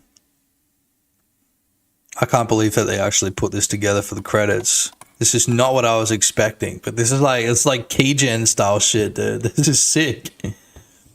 Sounds like an important tutorial for game devs, and if you start creating that file early and add to it, it should have something new. Seems like a good resource to have for yourself as a game dev. That's right. I always start, I call it third-party.txt because it's a third party. It's not by me, it's by third parties. Third-party.txt. And I start it as soon as I start to use like assets. As soon as I start using other people's assets, that's it. Like that's when I start the file. And it's really not that hard to put together. It really isn't. Okay, I don't think I'm going to find the third-party stuff here. Third-party software, there, look. So I've just gone into extras. Third-party software. Yeah, okay. So they've got a link where you actually have to go to that link. But look at this. Now, the reason that the finals are doing this is because you are obligated as a game developer, right, to attribute any of this stuff that you've used, any of this third-party stuff that you've used. If it's not a CC0, which is CC0, is Creative Commons, 0 attribution required, no rights reserved, right? So you've got all rights reserved. You've seen that everywhere. Rights reserved, whatever. No rights reserved. Meaning that you can do whatever you want with their shit, right? So I've released some stuff onto CC0, but I usually release my stuff onto CC by 4.0, meaning that you're allowed to use my stuff so long as you credit me in your final product. As long as you credit me. But that being said, like the chances of me actually finding your shit is minuscule. Absolutely minuscule. And when I'm talking about like, you go onto my Patreon and you pay for one of my tutorials, that's CC by 0. Most of the time, you've got to really read. If it's not stated anywhere, it's CC by 0 or CC0. And so it doesn't really matter. So look at this. This is for the final. This is all the third-party software for the finals. Android runtime permission, copyright by Google. Angel Code Scripting Library by Andreas Jonsson. I don't know what that is. A model for simulation of color vision deficiency and contrast enhancement techniques for, I guess, colorblind people. Like, look at this. There's so much stuff that you really do have to credit people for. You know, look, so this even here, Camera Motion Helper. This is free and unencumbered software released into the public domain. So they've done a non-commercial by any means, for any purpose, commercial or non-commercial source code. So they haven't even attributed the person because it's obviously not needed. You know what I mean? Chromium embedded framework. Obviously that's Chromium stuff. This might just be everything that Embark uses. Every third-party software that they use. Yeah, because this isn't relegated to just the finals here, it looks like. So let's go look for a random one. Do they use Fmod? No, they don't use Fmod, at least not in their third party. Color maps algorithm. See, look, CC0 1.0 universal, which means technically they don't even need to declare this because it's CC0, but they are anyway, which is kind of what I do in my stuff. It's like, if I'm using something by someone, I'm going to credit them regardless if they want me to or not. And that's just because I want people to also, like, if they want to have a little look under the hood and see how I've made games, I want them to be able to work it out, you know, because it's kind of cool. Fast build, distributed shaders, Eigen, I don't even know what Eigen is. EOS online subsystem. I mean, this is all just, look, expat XML parser. You know what an XML is? It's just like a file type. It's like HTML almost, kind of. Fast XML, FFT pack is for fast Fourier transforms. Float to half conversion. Look, it's CC0 1.0 universal, meaning they don't have to credit them, but they are crediting them because it's CC0. There's no rights reserved at all.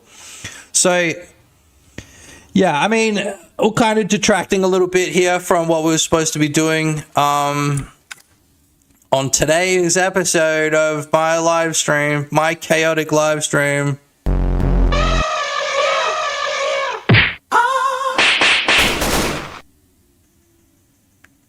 Shoot him!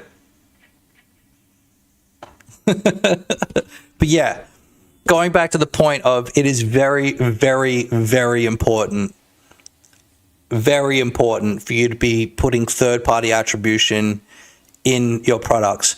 Anytime you take something that's not yours, you look at that license, because sometimes you're not even allowed to take that, right? Regardless, if you need help with that, come and join my Discord. You can ask me directly and I'll let you know. I'll even have a little bit of a look for you if you send me a link. And I'll tell you how that license works. Because for me, licensing was quite daunting at first. But yeah, it's honestly not that bad. It's really like easy. Once you get the hang of it, it's super easy, right? And then when you start releasing stuff, you'll start knowing what license you want to release things under, whether you care about attribution or whether you don't care about attribution at all. Okay, now our game is walking around. Now, how can we make this a strange place? How can we make this a strange place?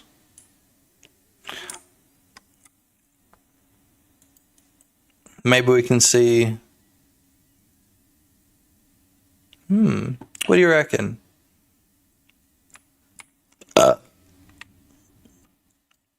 Should we have enemies? You know what I mean?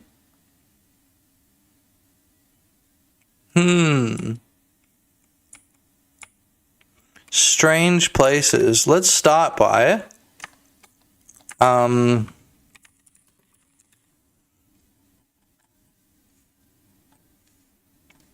think we've got a look, okay, esoteric wizard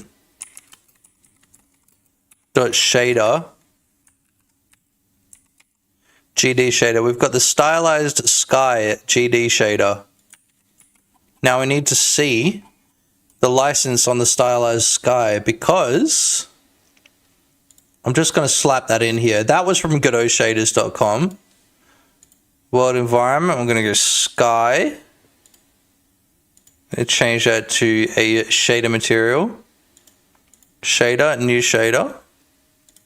Create a new folder called shaders. And then we'll call this stylized sky GD shader. Cool. And then the shader editor, we've got to click. And then bam. Obviously, we've got to actually mess around with these. Oh, here we go. So top color, bottom color, sun scattered. Bro, why is this upside down? Is this upside down? What the fuck is going on with this? Okay, wait. Clouds.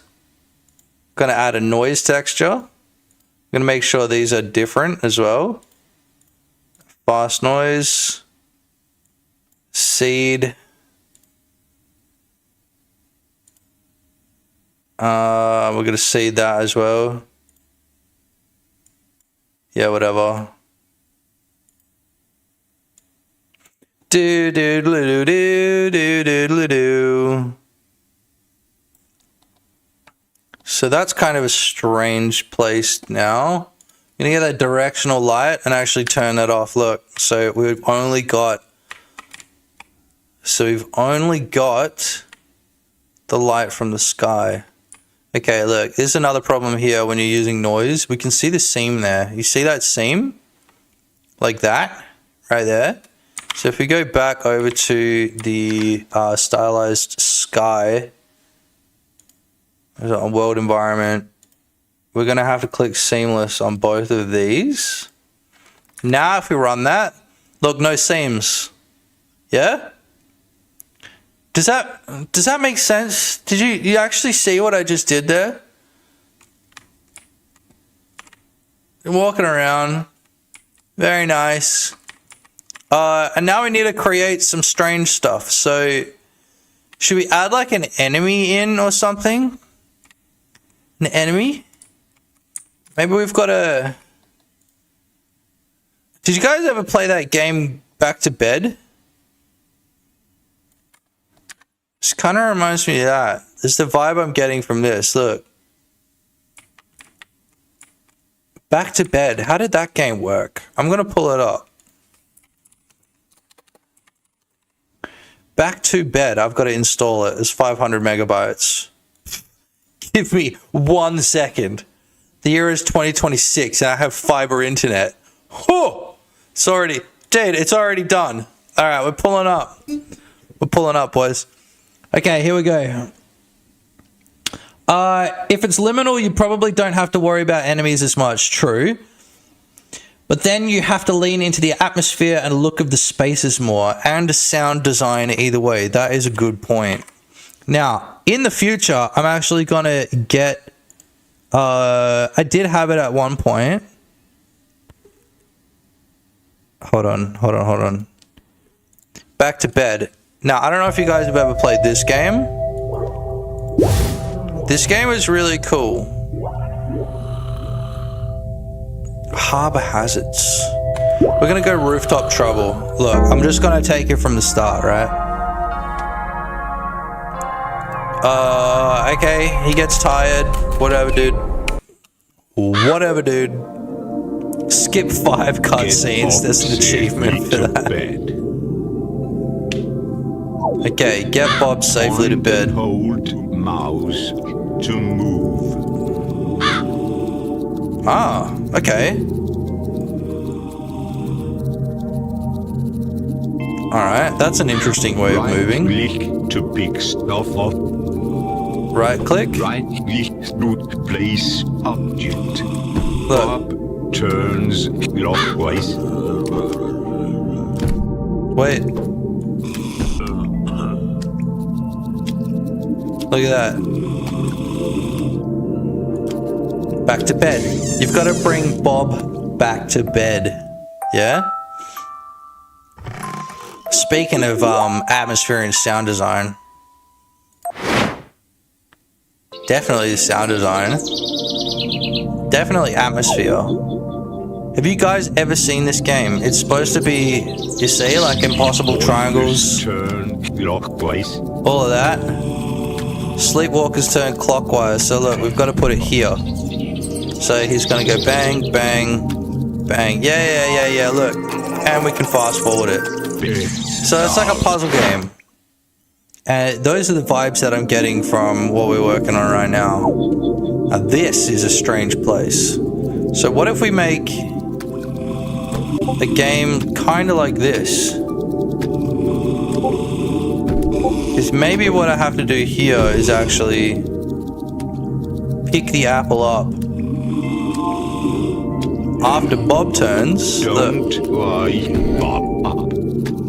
Don't wake Bob up. What do you mean don't wake Bob up? And then he goes this way. And then there. Point and hold. Point and hold. Yeah, I know about that. Now, there was another game that I played on the PlayStation 1 that's given me similar vibes as well. A puzzle game. Are we making a puzzle? Are we making a puzzle game, boys? Can't say I've ever made a puzzle game before. We're making a puzzle game? What up, Stinky? Wait, listen, Chris, alright? Listen, Chris. We're trying to think up a game idea for Brackeys Game Jam. Now, the theme is... Oh yeah, I'll get TTS working on YouTube one day, by the way, boys. I used to have TTS working. In fact, hold on. No way, hold on. Stream ID. We might be able to get it working right now.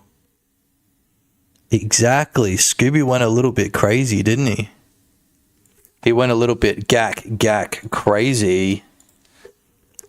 Wait. Wait.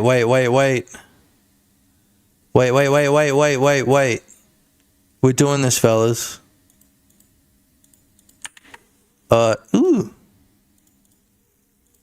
Okay, wait. Window capture. Scooby.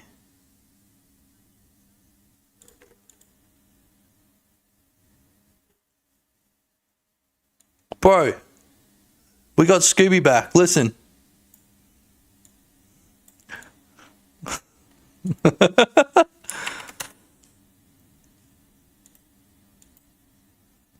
Does it work on YouTube? It works on YouTube! Yeah! I forgot about that. Hold on. Let me turn this TTS off. Yeah, there we go. Oh, wait, by the way, exclamation mark Gordon. Hit me with one of them. Hit me with an exclamation mark Gordon. By the way.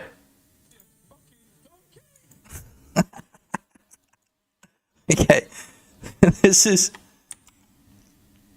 Oh, yes it did, dude. Okay, wait, maybe it didn't. Soundboard.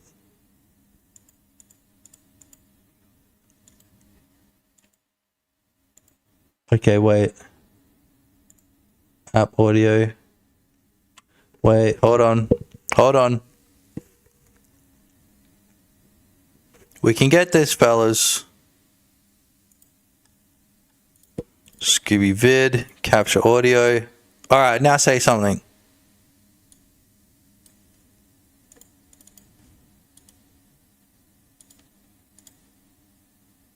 Fuck me, how about fuck you?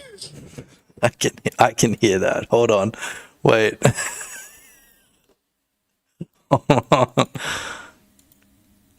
Soundboard Twitcher, hold on. See, it's... Bro, half of my shit isn't even showing up on OBS. Half of it's not there. Soundboard Twitcher. Why is... Oh, bro, my alerts were off! Bro!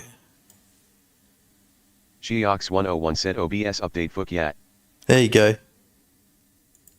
Classic. You can hear that now, right?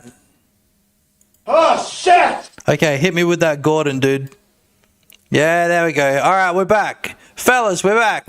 You fucking take the piss out of me one more time in the middle of fucking service, yeah? $presenting working on solving mysteries, or maybe just scarfing down AF $presenting Scooby Snack for 3. Alright. Catch a break around here?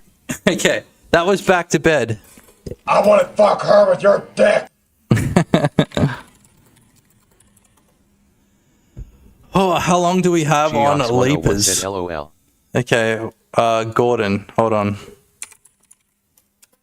Where's all the lamb sauce? Frozen, solid, disgusting, overcooked chicken. Geox101 said Tourette's guy rules. What the fuck did you put in that sauce? What the fuck did you put in that sauce? 5 minutes to get a lobby on damn. Okay, so this kind of gives me those vibes. You guys can see this, right? No, you can't. I just switched it to back to bed. Here we go. Now we're back in our game. All right. So I'm getting these like dream vibes, you know? So dream vibes. Maybe we can make these clouds move faster or something. You know what I'm saying? What do you guys reckon? Check. We're just checking in YouTube chat. At Rembit Games said check. That's dope, dude. Yeah, we weren't really streaming on YouTube for a while there because I was just sitting at like 0 views for so friggin' long. I would like stream to YouTube and it was like 0 views for like 3 hours. And I was like, well, why am I even bothering, right? But look, Geox101 said haha the unregistered hypercam. Hey, you like that? I was gonna have a Bandicam one up top. Bandicam as well, but I didn't want to put like www.fraps. Bandicam watermark. What does it look like? It is. It says www.bandicam.com. I'm not going to do that. Or should I?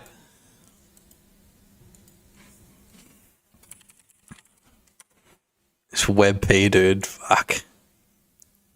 Nah, it doesn't work on the soundboard only. Wait, what? Did that work? No, it only works on Twitch. It only works on Twitch. Doesn't work on Thingo. At Geox said all y'all should come to Twitch. Nah, dude. Nah, we kind of want to pump up our numbers on YouTube. What if we move me over to the side here? So look, so you can actually see the character. Geox said and follow there. Yeah, you guys should follow me everywhere, by the way, and hit like on the stream. Geox, but hit like on the stream while you're on YouTube, okay? We need YouTube to know that I am decent creator material. And also hit hype on my last video, but you got to do that on mobile for some reason. Okay, so what I'm thinking is we can have some puzzle. Geox said I already follow you everywhere. Yeah, well, hit the like button.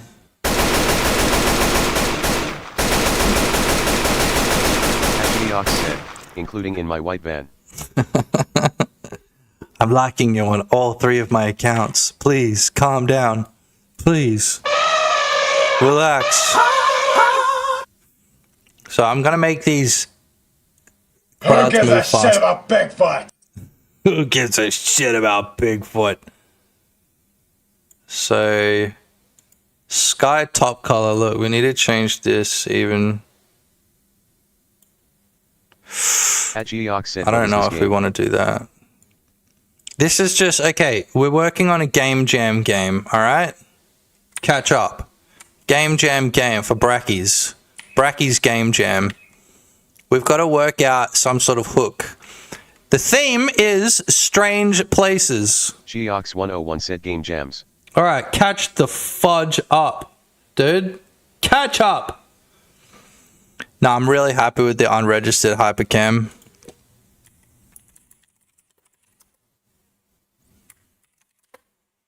Marky keeps messaging me like, oi, come and play. I'm like, bro, I'm streaming, hold on.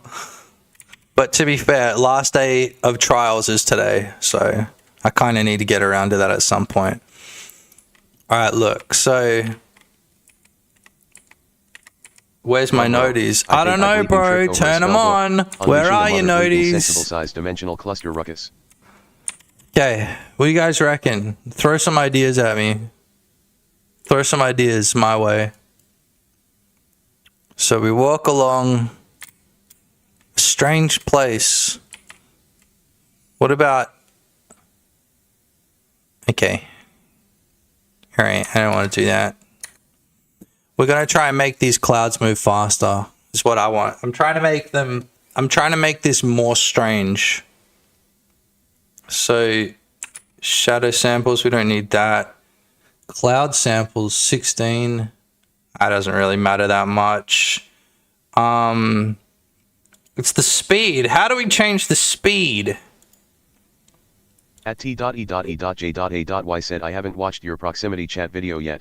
Does that cover any multiplayer T.E.E.J.A.Y Geox said, you know why YouTube stream Twitch?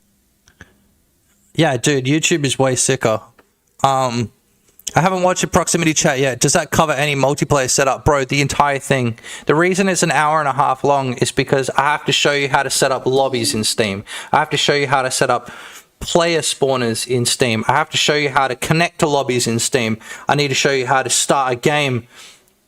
Actually, no, I think you just join straight into it.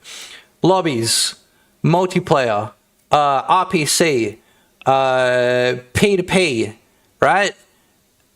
And then after all of that, dude, I forgot that Scooby just talks random shit. I forgot that was what we programmed him to do. And then finally, at the end of the video, you can tie that all together by adding proximity chat. There is a lot that the proximity chat video covers. A lot. And it's all related to Steam multiplayer, okay? I'm going to BRB for 1 second. I got to piss so bad. But listen, you guys need to come up with an idea for me for this Brackeys Game Jam, okay? Because I'm not feeling inspired enough right now to come up with one. But yeah, I've been putting it off because it's 90 minutes. Look, the thing about it being 90 minutes long is I could have made it a little bit shorter, but I did make that video a year ago before I'd really worked out how long I want to make my tutorial videos. But also that took me like 2.5 hours to record and make, okay? Because it's a very, very, very long and complicated process I have to explain in 90 minutes. So just watch it.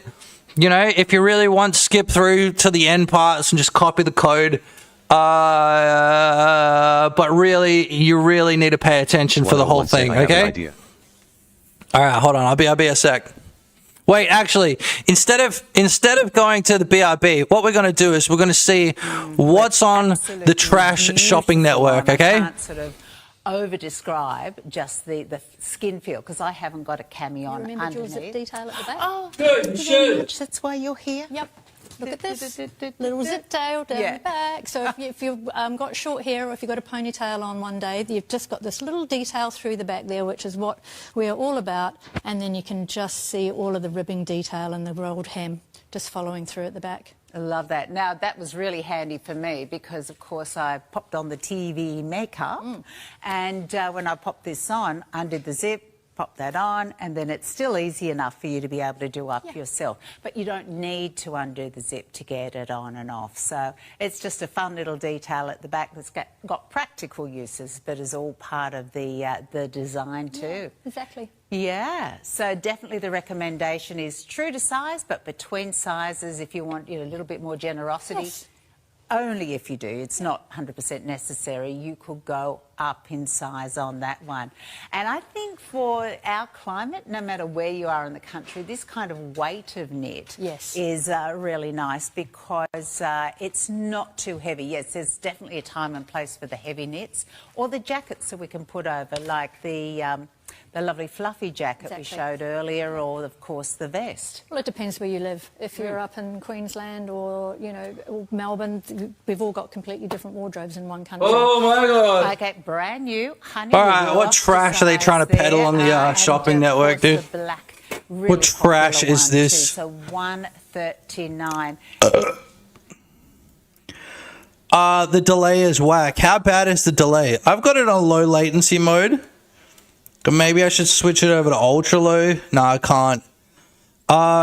You might just need to reset the stream. Like give it a restart or whatever. I don't know. Wait, I've got this thing called Super Chats as well. So if anybody wants to throw $1 at me, I don't know how Super Chats work. I've never done it, dude. I've never done a Super Chat. I have no clue how they work.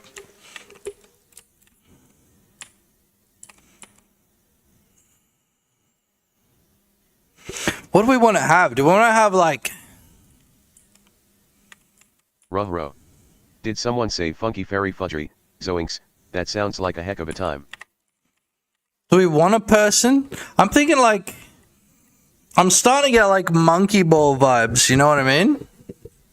Starting to get monkey ball vibes from this. Monkey ball. What if I put the dude in a ball? Hold on.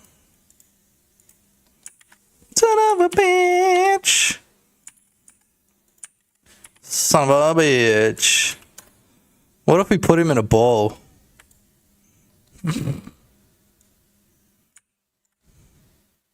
Son of a bitch. Oh man, those machines and wand wagglers are really messing with me. This case has me feeling like I just ate a Scooby snack roller coaster. Okay. What if we put a... What if we did that? No, wait. Orange. And then... we can try plain art out, but we can also make it somewhat transparent. Look, like that. Look, and now it's monkey ball. Look. Check it out, it's monkey ball. Okay, so hold on. Let's see if we can get this to spin.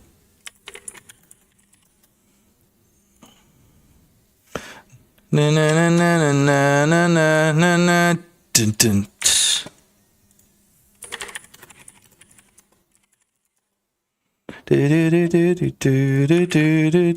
So monkey ball, it's gonna roll positively X when we're holding W, but what if we're holding the other buttons?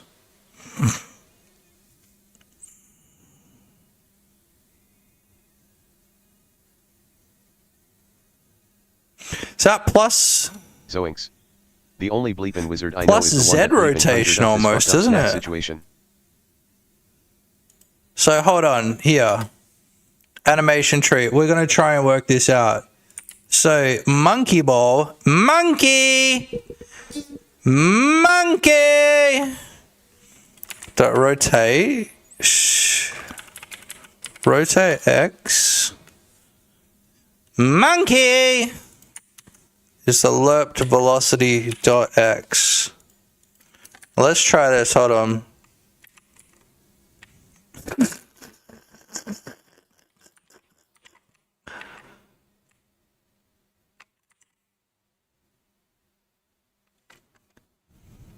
Lerp velocity dot Y. Sorry.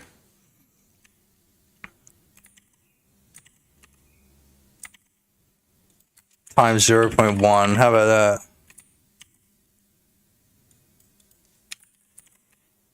Yes, look at that. We got the ball rolling.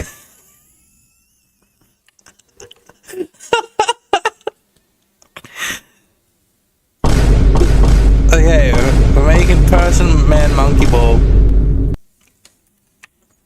Okay. We're making monkey ball, man. At Tanuki 10 said face blue smiling, face blue smiling.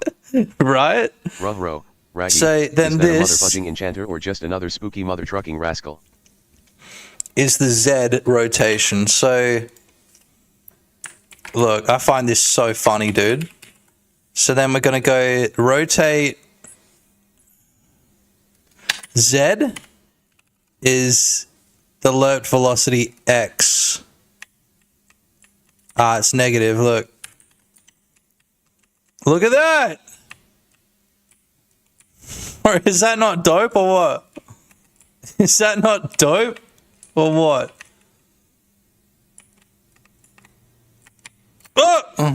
Okay, so this monkey ball needs to have... That frosty bastard just turned my Scooby snacks into freaking shrooms. This monkey ball needs to have collision, but it can't interfere with the player.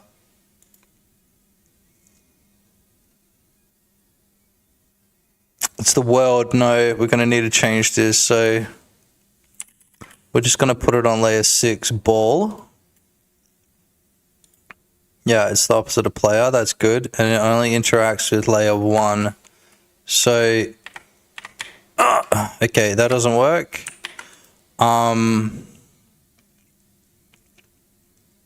It doesn't have a collision shape.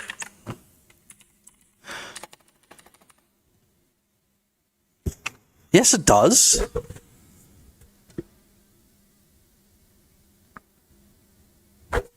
Okay, so the player, instead of being a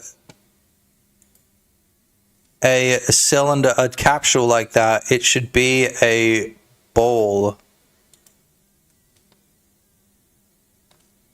And it needs to be that big.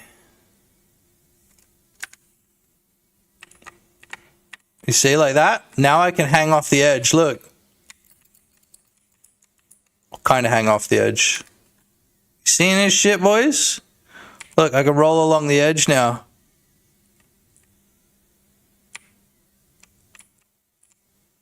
But that should push you off the edge, kind of. Like Scooby Snacks in a fucking sorcerer's hat. So let's create a couple little obstacles for me to see if we can pass them. Like that. Interesting. Is there some sort of challenge? So as well, I'm gonna do this so I don't go freaking insane. On the funk process, dude, just autofill it. Dude, I hate it when the autofill doesn't work. You are pissing me off. There it is. If global position dot y is less than -10, we want to get tree, restart, reload current scene. That means that when we fall off the edge, bada bing, bada boom, it restarts, and I don't have to keep quitting and alt tabbing and all of that other crap. So we're in the air for too long. I don't like that. But look at that monkey ball. The monkey ball moves around so nicely.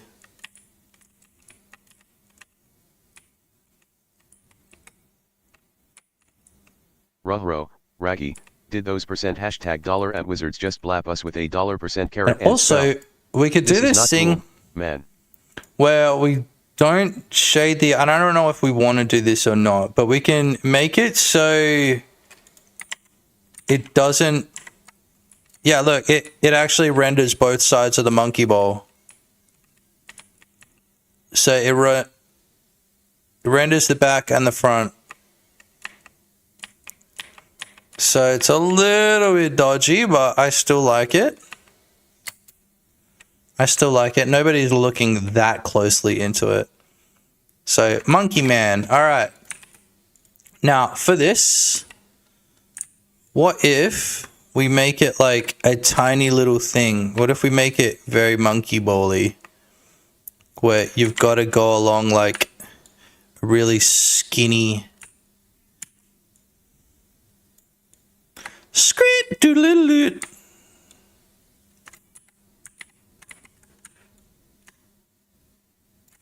Was it 2?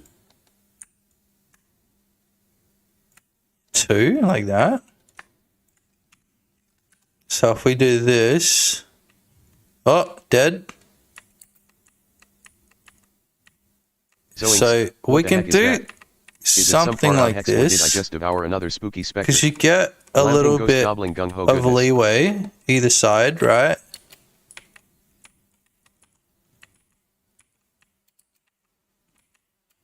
Owner of a lonely heart.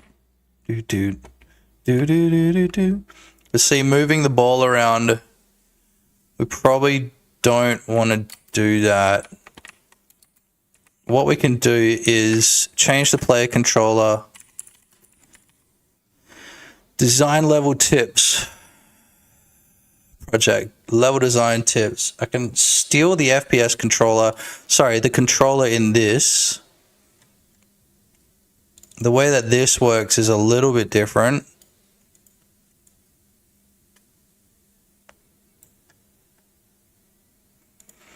Camera rotation.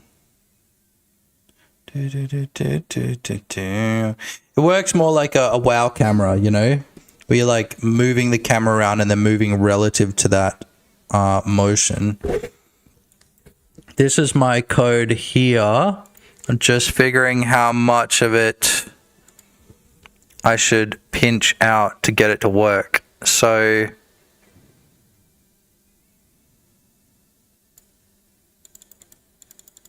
camera rotation.x, yeah. So we're going to try this. This is going to work a little bit better for this setup here. So camera rotation. Damn.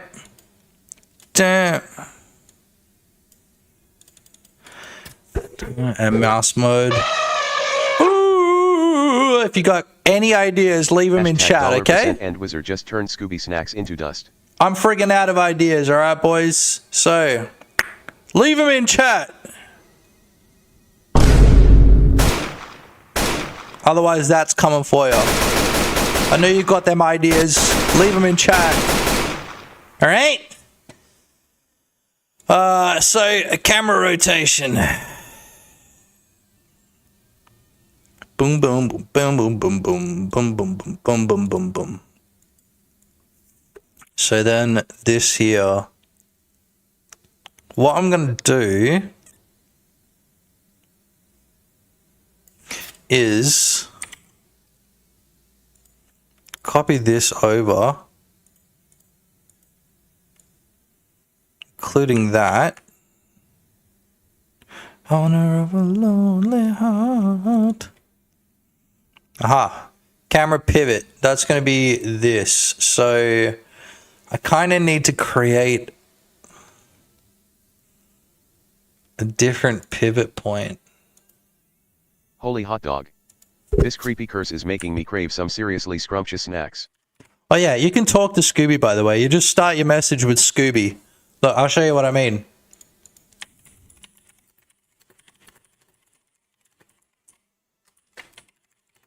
Fred or... what's his name? Shaggy. Look, there you go. Zoinks, that's a tough one. But let's be honest, Shaggy and his hog are always hungry, so I'd put my money on him. Scooby Snacks and all. Bleep sorry, I can't help it when I get excited. So, yeah, you can talk directly to Scooby by doing that. So we got the camera pivot and the TPS camera. We don't need that TPS camera anywhere though. So when we camera pivot, that's part of this script. Yeah, camera pivot here. So we want to get this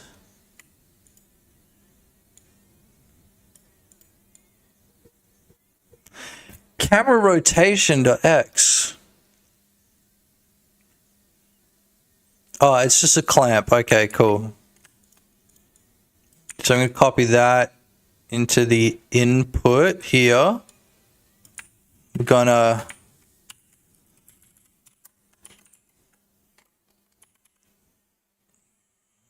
min pitch. I mean, Zoinks, what the ruck? Dig to rad. I think we're in deep doggy doo-doo with this supernatural situation, Scoob. Let's try 60. All right. So cool. Nothing should happen. It's perfect. And then here we get our pivot for physics process. And input, yeah, we're going to stick that above just because it feels... At t.e.e.j.a.y said just got a notification for your ragdoll short. There we go. Oh, cool, dude. Oh, yeah, the short isn't that great. Honestly, I just made it before this morning. And I was like, maybe I'll just do that. like a little short, because sometimes they work, sometimes they don't. I don't know. I like to put a little bit more effort into my shorts, but anything that like drags attention to the full video is good, you know? And so I think when I make a video, I should be cutting just a slight bit of it and putting it on YouTube as a short. Bruh.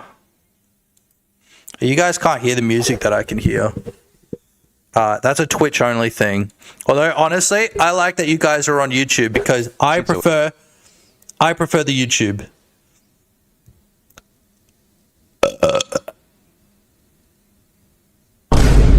Yeah, it makes sense. I actually like the YouTube better. I tried Twitch. I think doing live streams on YouTube kind of supplements my like tutorial making and stuff like that. Complements, not supplements, but it complements it, you know? Because at the end of the day, I don't really give a crap about Twitch. I care about YouTube. Okay, look at this. Okay, so that camera pivot needs to be moved. Zoinks Raggy, this is one clusterfuck of a conundrum. This is Zoinks Raggy. Okay, I've got to copy this, so it's at 1.6. Copy that transformation. That's cool that it's actually showing it to people that are interested, because for like the last year and a bit, YouTube really hasn't been recommending my stuff out that hard. And I noticed that in the last like couple of weeks, it's been trying to recommend it out to people. J.A.Y said the more shorts you can cut out of your longer videos can only be a good thing. Yeah, but YouTube's weird, I think, because if you make a video that does really bad, it's going to affect your long-term, you know what I mean? I don't know. I get sus vibes from it. Like, putting out a crappy video is like, it's never worth it, you know? And if I'm just cutting whatever out of my ragdoll video, like, it took me a long time to, well, I say a long time. I was sitting there for like 20 minutes this morning trying to find like the perfect part of that ragdoll video to like cut a short up for. And I thought it was the most interesting bit. This joint is chillier than a freaking frozen fart in the Antarctic. Which is showing you from like a little squirting, little collapsing, little crappy thing into actually like, you know, a stiff kind of ragdoll, right? I thought that was kind of interesting. So if you watch that, then that's awesome. Honestly, really, really cool. So I'm looking at the analytics now and it looks like 70% of people watched it, which is actually quite good, but like, you know, it's shown it to 500 people and nobody's subscribed yet. So, you know, like YouTube is a little bit of a black art, a little bit of a dark art, I should say, black magic, dark art, because I don't think anybody knows how the algorithm works. We can just guess. You know what I mean? Like, and so I'm really guessing whenever I upload something, I'm just guessing what I think people will like. That being said, I have been editing videos for a very long time. So, when a video does well, I'm like, damn straight. I spent so much time on that, damn friggin' straight. But, you know, I'm always, it doesn't make it any less like impactful when people comment and thank me and stuff. I love that. I love to see that stuff. Okay, so we've got global coordinates again. So I'm strafing left and right. But what we've got to do is we've actually got to work out which way the camera is facing and actually push you towards that direction. Because then we can make like maybe some sort of wacky only up game with a monkey ball. That might be fun. It's kind of strange. That's a strange place. And the NPCs can be walking around in monkey balls too. Who knows? It'd be kind of funny. I don't know. But yeah, more shorts the better, because like shorts just go,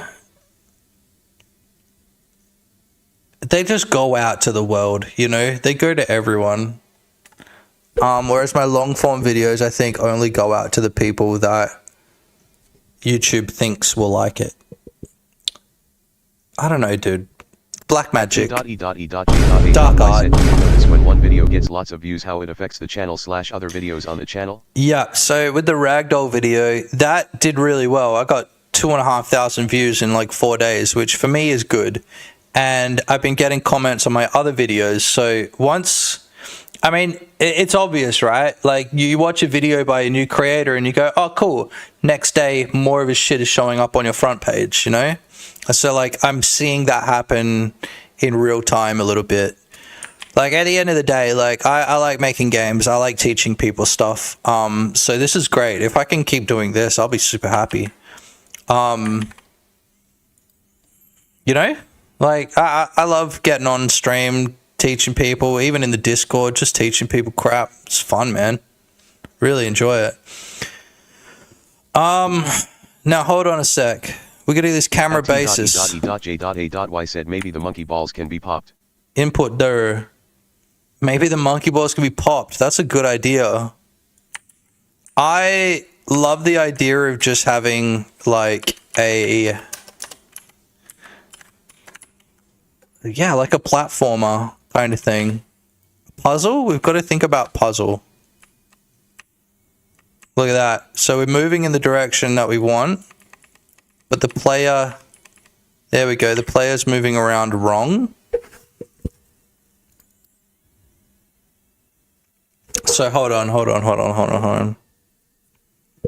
Rotation.y. I think we don't need to rotate it anymore. No, we do. We definitely do. I can't find my $$ at hashtag and wizard robes, you $% and at meddling kids. Zoinks. I think what I need to do here is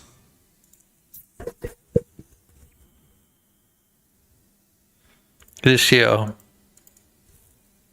So that wizard container is actually this. So it's my person container. The dude container.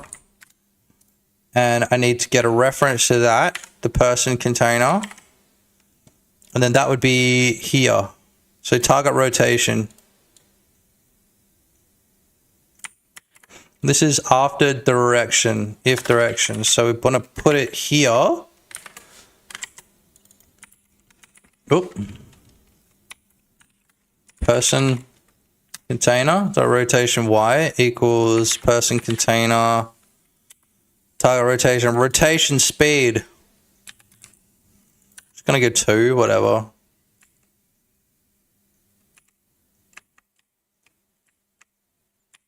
Okay, I think we're walking backwards. Oh wait, I think I've got to get rid of all of this crap as well. Holy jinkies. Yeah, like that That's some there. freaky shit, man. Lerp to velocity.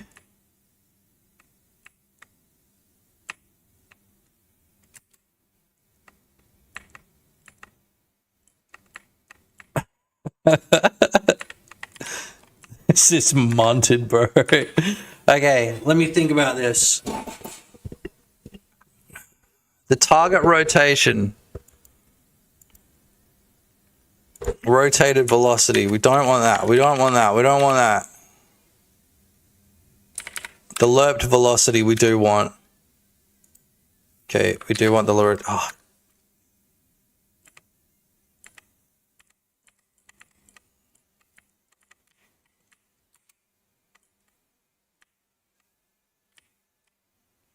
So that rotation is going back to 0.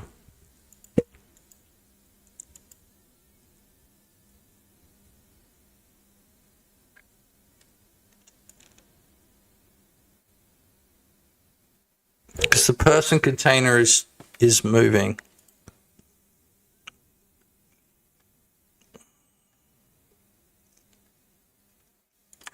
Unless we have to do this as well.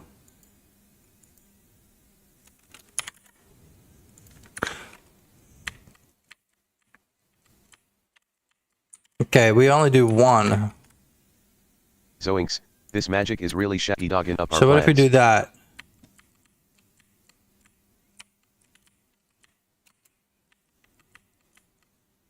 Yeah, so we need to rotate.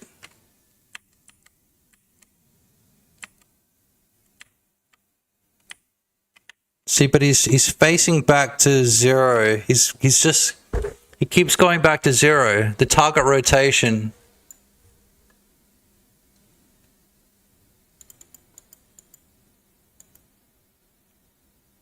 We need to rethink this completely, don't we? It's not that, is it?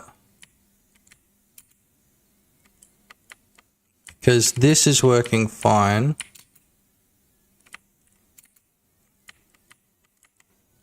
It's like the ball is fine, but the person isn't.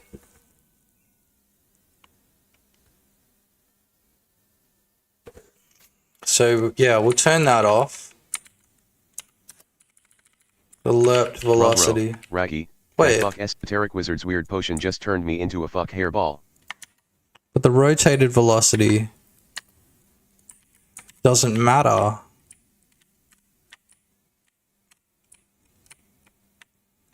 We need a bigger area as well to work on. So we're going to make this a little bit bigger. Alright, we'll try that. So it's fine here. But see, the person is just not facing the right direction.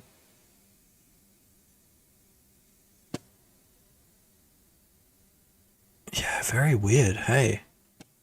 Very strange. Maybe a high speed monkey ball. So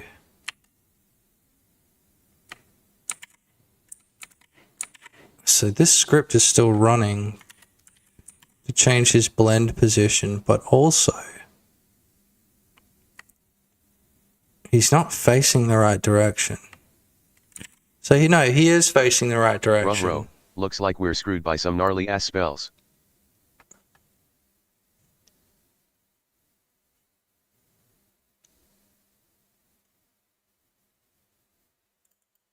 So this person container, that's better. So the person container doesn't rotate. That's cool.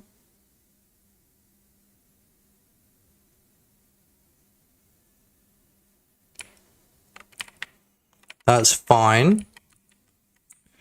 And then what we can do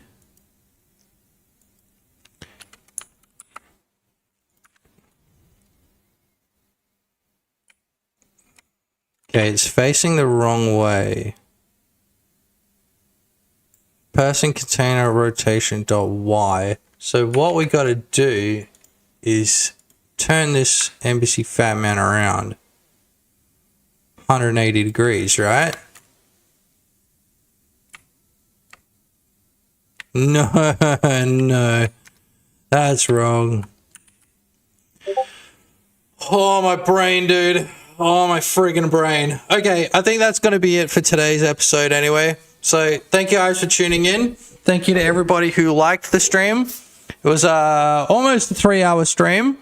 It's starting to get boring now because I'm getting a little bit technical with all of this stuff. But thank you guys for tuning in. Vote for my shit in the Brackeys competition when it comes out. Make sure to hype up my videos. You got to do it on mobile. Make sure to hit that hype button. Subscribe, like, etc., etc. And thanks for watching, everybody. And I'll see you on the next one. Oh.